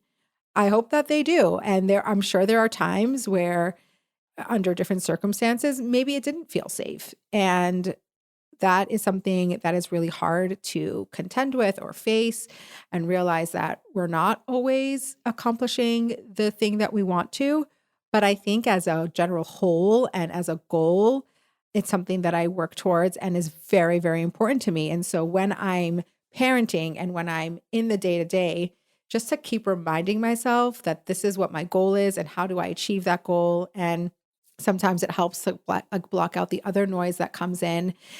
It's just, I found it to be really, really profound and such a powerful perspective.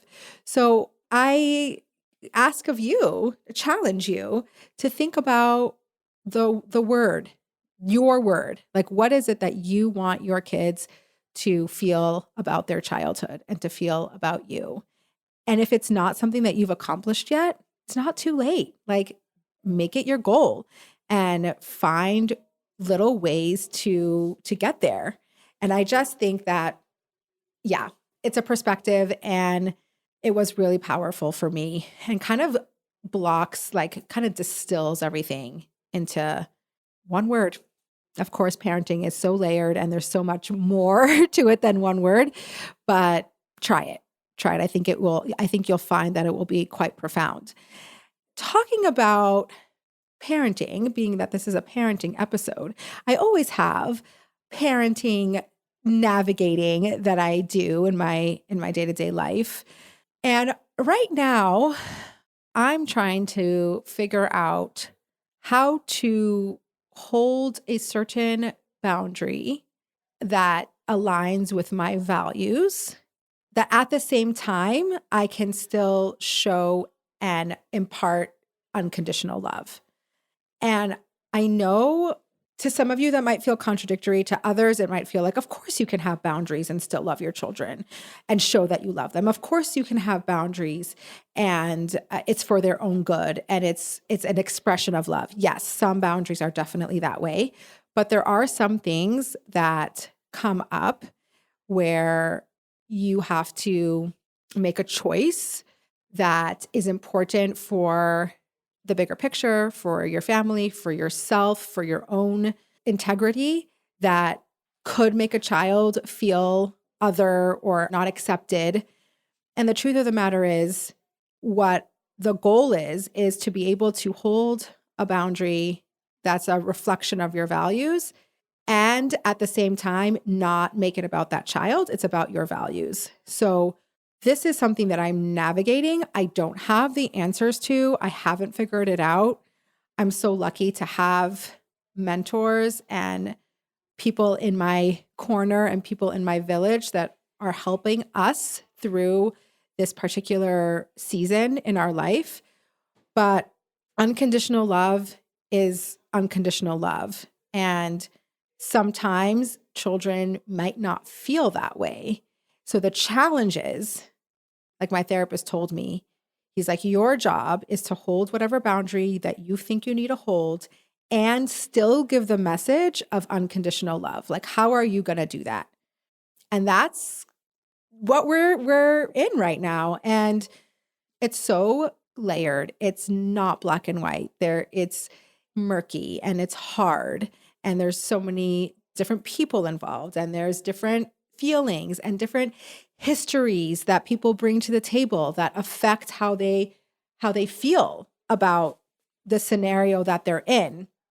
And although I can't share the specific story or scenario, I keep saying that word, that I'm dealing with, it really doesn't matter what it's about. It's about the process and the intention that it takes to show up as the best parent you can be, and at the same time, as the best human, and to hold your own integrity, because that matters too. Your personal values matter. Now, sometimes we make compromises. Sometimes we are able to let go of some of that stuff and that not be an issue. And sometimes it is.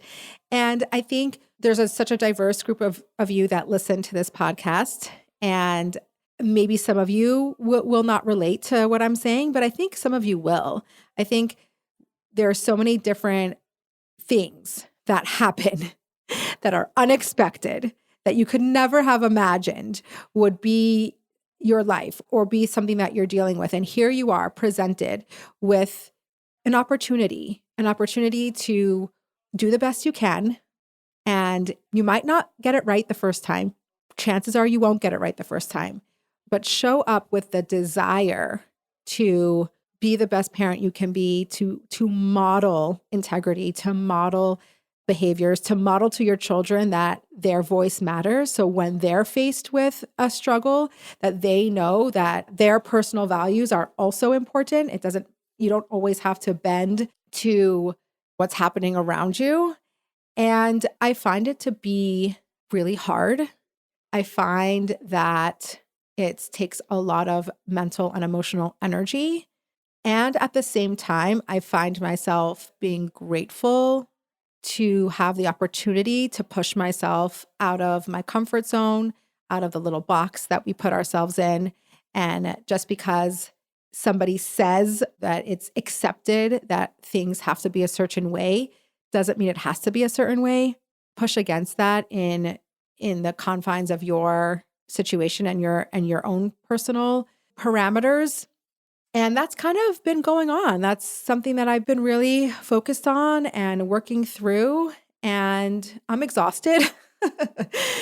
And that is a little bit of a personal update. And it came up because I thought about sharing, because we do talk about holding boundaries, because that's a very popular topic to discuss about parenting. I think it's one of the biggest struggles that we as parents face. It's like, okay, how do we hold a boundary? What are boundaries? What's an appropriate boundary? Sometimes we're too liberal with the boundaries. Sometimes we really need to pull it back and have very, very few but firm boundaries. And I think that's a very powerful thing to think about. Like if you're going to have boundary after boundary after boundary after boundary, it's going to be really hard for kids to fall into that box or to that expectation. But when we really think about what a boundary is, what's the purpose of a boundary? Why are we holding this boundary? Understand why you're putting up this boundary, because it's going to get challenged, because kids will challenge boundaries. And if you can't answer to the challenge, and if you don't have like a really grounded reason why you're holding that boundary, it's not going to work, right? So you have to be really, really confident and understand why you're holding a particular boundary. And I think that makes for a far more successful experience for parent and child. The reason why I'm spending so much time figuring out what I actually want my boundary to be and to understand why I'm doing it is because if I'm going to put up a boundary, then it needs to have weight. I need to understand it. I need to buy in. I need to be confident. And until I'm confident in what I want or what I want for myself, then I don't put it out there, because that is just confusing. It's unfair, and it doesn't make sense. So it takes a lot of work. Sometimes it's easier to put up so many boundaries than to say yes. And I think as a parent, I've learned that say yes when you can. Sometimes it's so much easier. Like my kid will ask a question, I'll automatically say no. Why did I say no? Why did I actually say no? Find the yeses. That's what should be your foundation. Like find the yes. We should be able to say yes to our kids as much as we can. And then when we actually say no, it means something. I struggle with that. Like I'm fast to say no. I'll like, my kids, I'm like, no, because it's annoying, because it's just whatever. It's easier to say no. But I've been trying to train myself to say yes. And it's more fun, honestly. But yeah, that's just my little life update. We're also, it's Thanksgiving. I'm recording this right before Thanksgiving. My kids have off school Wednesday, Thursday, Friday. So we're going to just drive a couple hours away for a night or two and just have a change of scenery. The kids have off school. And I was telling my husband, I'm like, if we're home and the kids are home, and they're big now, so they're honestly, bigger kids are harder to entertain, if you ask my opinion. And then they're going to want to do stuff, and we're home, so work's going to come up, and we're going to think we could work, and we can't work, and everyone's just going to be frustrated. So if we leave our environment, then work, like, of course, we could do a little work here and there, but like, we're not in the environment where things come up. And I was like, let's just be intentional and focus on the kids for 2 days, and we'll be back for the weekend. So I always love doing these quick little adventures, and we're not going anywhere exciting, but you never know, like what we're going to do, what we're going to explore, what we're going to, and even just hanging out. And I like to bring games or art and just bonding time, something that we've done because we don't have a TV in the house and we're very limited with screen time. So whenever we go on these like little trips, we always do like a movie night, and that's been like a very fun tradition. So we'll probably do that. And if the kids have off school anyway, let's make something from it. So that's my life update. And I have a voice note to share with you guys. I put on social media. Our topic for the last couple weeks was Instagram, and specifically influencers. And how do we like to engage? And how do we like our influencers to be? Do we like them to be curated, or do we like a more natural approach? I put out a poll, and the response to the poll was 95% of you like a more natural, authentic, as I say in quotes, approach. And I'm not surprised by that. It seems like a very like not complicated topic, but I think there's more to it than we give credit for. So I'm going to share with you the voice note, and then we'll dig in a little. I love your questions. I love that you're inviting this. I don't know. I'm just all about your energy. So yeah, here for it. I just started sharing very little on Instagram, and I don't know how to tackle it, because I do feel like I have to like put myself out there so people can like even see me. But also, like, oftentimes when people are just talking and looking at the camera, I'm like clicking through, even people that I love, like my cousin that like, who is like very entertaining. And like, yeah, sometimes I'll sit and watch it. And a lot of times I'm just clicking through because I don't know. So like, you don't want to do too much of that. But then you do have to show your face. People want to see your face. They want to see who you are. They like when you share. So like, I don't know. I'm like very uncertain about it. So I'm so curious what your experience has been. And yeah. Okay, I actually appreciate this voice note so much, because it shows like the other side. Like if you're an influencer or you're trying to put yourself out there, it's really, really hard to know how to show up, because like she said, like, oh, people want your authenticity. They want to see your face and they want to hear you speak. But then when you actually do, they're clicking right through it, or they can't listen with sound and they're just reading the captions, but you don't get the full idea of what somebody's saying and their expressions when you're just reading captions. So it is like a little bit of a catch-22. Like people want the best of everything. I think in some ways people want this like curated package and everything makes sense and looks good and it's catered towards them and it's the easiest way to engage with content. And then they want you to like be real and messy. And sometimes it's really, really hard to balance both of those things. And also you can have somebody who's very, very curated, but relatable. Or you could have somebody that's very, very curated, but it's aspirational. Like it's totally like the life they live is totally not relatable. Or you can have somebody who's showing their authentic self is not relatable at all. Or somebody who's showing their authentic self and is very relatable. Like there's so many different ways to go about it. How I see it, my hot take is that I like to see people's true selves. And what I mean by that is if your true self is living a very aspirational life, and when I meet you on the street, that's what I'm going to see, then I'm here for it. But if what you're showing online is a completely different orchestrated side of you that's actually not the real you, and if I see you on the street, I'm not even going to recognize you, I'm not here for that. Like it's almost like when I meet somebody from social media, I want it to feel like them. Nobody shows everything online.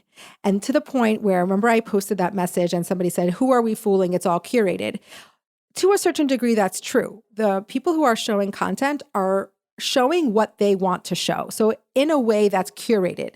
But there's a difference between showing what you want to show, but what you're showing is real and messy and true to yourself, to somebody who's creating a persona that is not actually who they are. Like that, for my personal preference, like I can sniff that out from a mile away. I don't want to engage with a persona. I want to engage with a person. And even if that person might be really unrelatable or really aspirational or lives a life that I can't relate to, if it's them, if it's actually authentic to them, I'm here for that. But if it's a persona, or if they're putting on a show, if they're presenting themselves in a way that's actually not their reality, that to me, I don't have interest in that. I can see why maybe it works for other people, but that's not something that I want to engage in. And I think the other thing that I've noticed, this is my other hot take. The other thing that I've noticed is that people say they want authenticity, but then what they click on and the things that go viral doesn't really show that. So I think a lot of people say that, oh, yeah, I want authentic content. But then when it comes to engaging with content, they're actually being drawn to the more curated or superficial stuff. And that's kind of what I noticed. As somebody who creates myself, I don't know where I fit in the space 100%. I'm like in the middle of figuring that out. What I do know is I think nobody can argue that I show up as me and you get me. And sometimes it works and sometimes it doesn't. And that's what I put out there. But then when people say that they want that, but then don't always engage with that, it's confusing. It's like, do you really want that? Or is that real that's kind of superficial or whatever goes viral? You're like, that's what people are really engaging with. So I think there's a little bit of a disconnect also about people saying what they want, but are they actually consuming what they say they want? Interesting thought. So it's been fun to analyze. It's been a few weeks that I've been kind of picking apart this social media influencer topic, and definitely learned a lot. And it actually has me reflecting a lot about me and working through some of my insecurities and helping me double down on what I want and what I know to be true for me. Like going through this process has revealed where I'm insecure, where I struggle, but then at the same time helping me really figure out like, okay, like what do I want? What am I here for? What's my why? What's my purpose? And staying true to who that is. Because at the end of the day, there's only one you. So you got to be you. If you try to be someone else, it doesn't land because it just isn't you. It's not what you're meant to be doing. So it's been a fun little ride, and I think we're going to wrap up this topic, and stay tuned for the next What's Your Take? Because I think I have a really good one up my sleeve, and the more that you engage with me, the better and more fun we have. So look out for the prompt, look out for the topic. Send me a voice note. It's gotten really easy on Instagram. All you have to do is DM me and I can send you my number, and it gives you a direct WhatsApp link. So that's been a cool little addition. So it's really not hard. And I look forward to hashing the next hot topic out with you guys. Have a wonderful day. And I think by the time you hear this, Thanksgiving will be over. So I hope it was great for whatever you did. You celebrated, you didn't celebrate, you had school off, you didn't have school off. I hope it was a beautiful weekend, and love you guys. See you later. Okay, so this podcast does not happen by itself. The magic takes a whole group of amazing people, and I want to tell you who those people are. So obviously I'm your host, Chavie. Our producer and creative director is Eli Ben-Chion. He keeps me on my toes. He makes sure that I just keep growing and on point and don't miss a beat. He's the best. Audio is edited and mixed by Reed Seeley. Also, unbelievable, He's so cool, calm, and collected. You kind of need that working with me. And the music, which is beautiful, is by Basia Schechter and Shaul Magid. And this is Totally Unexpected.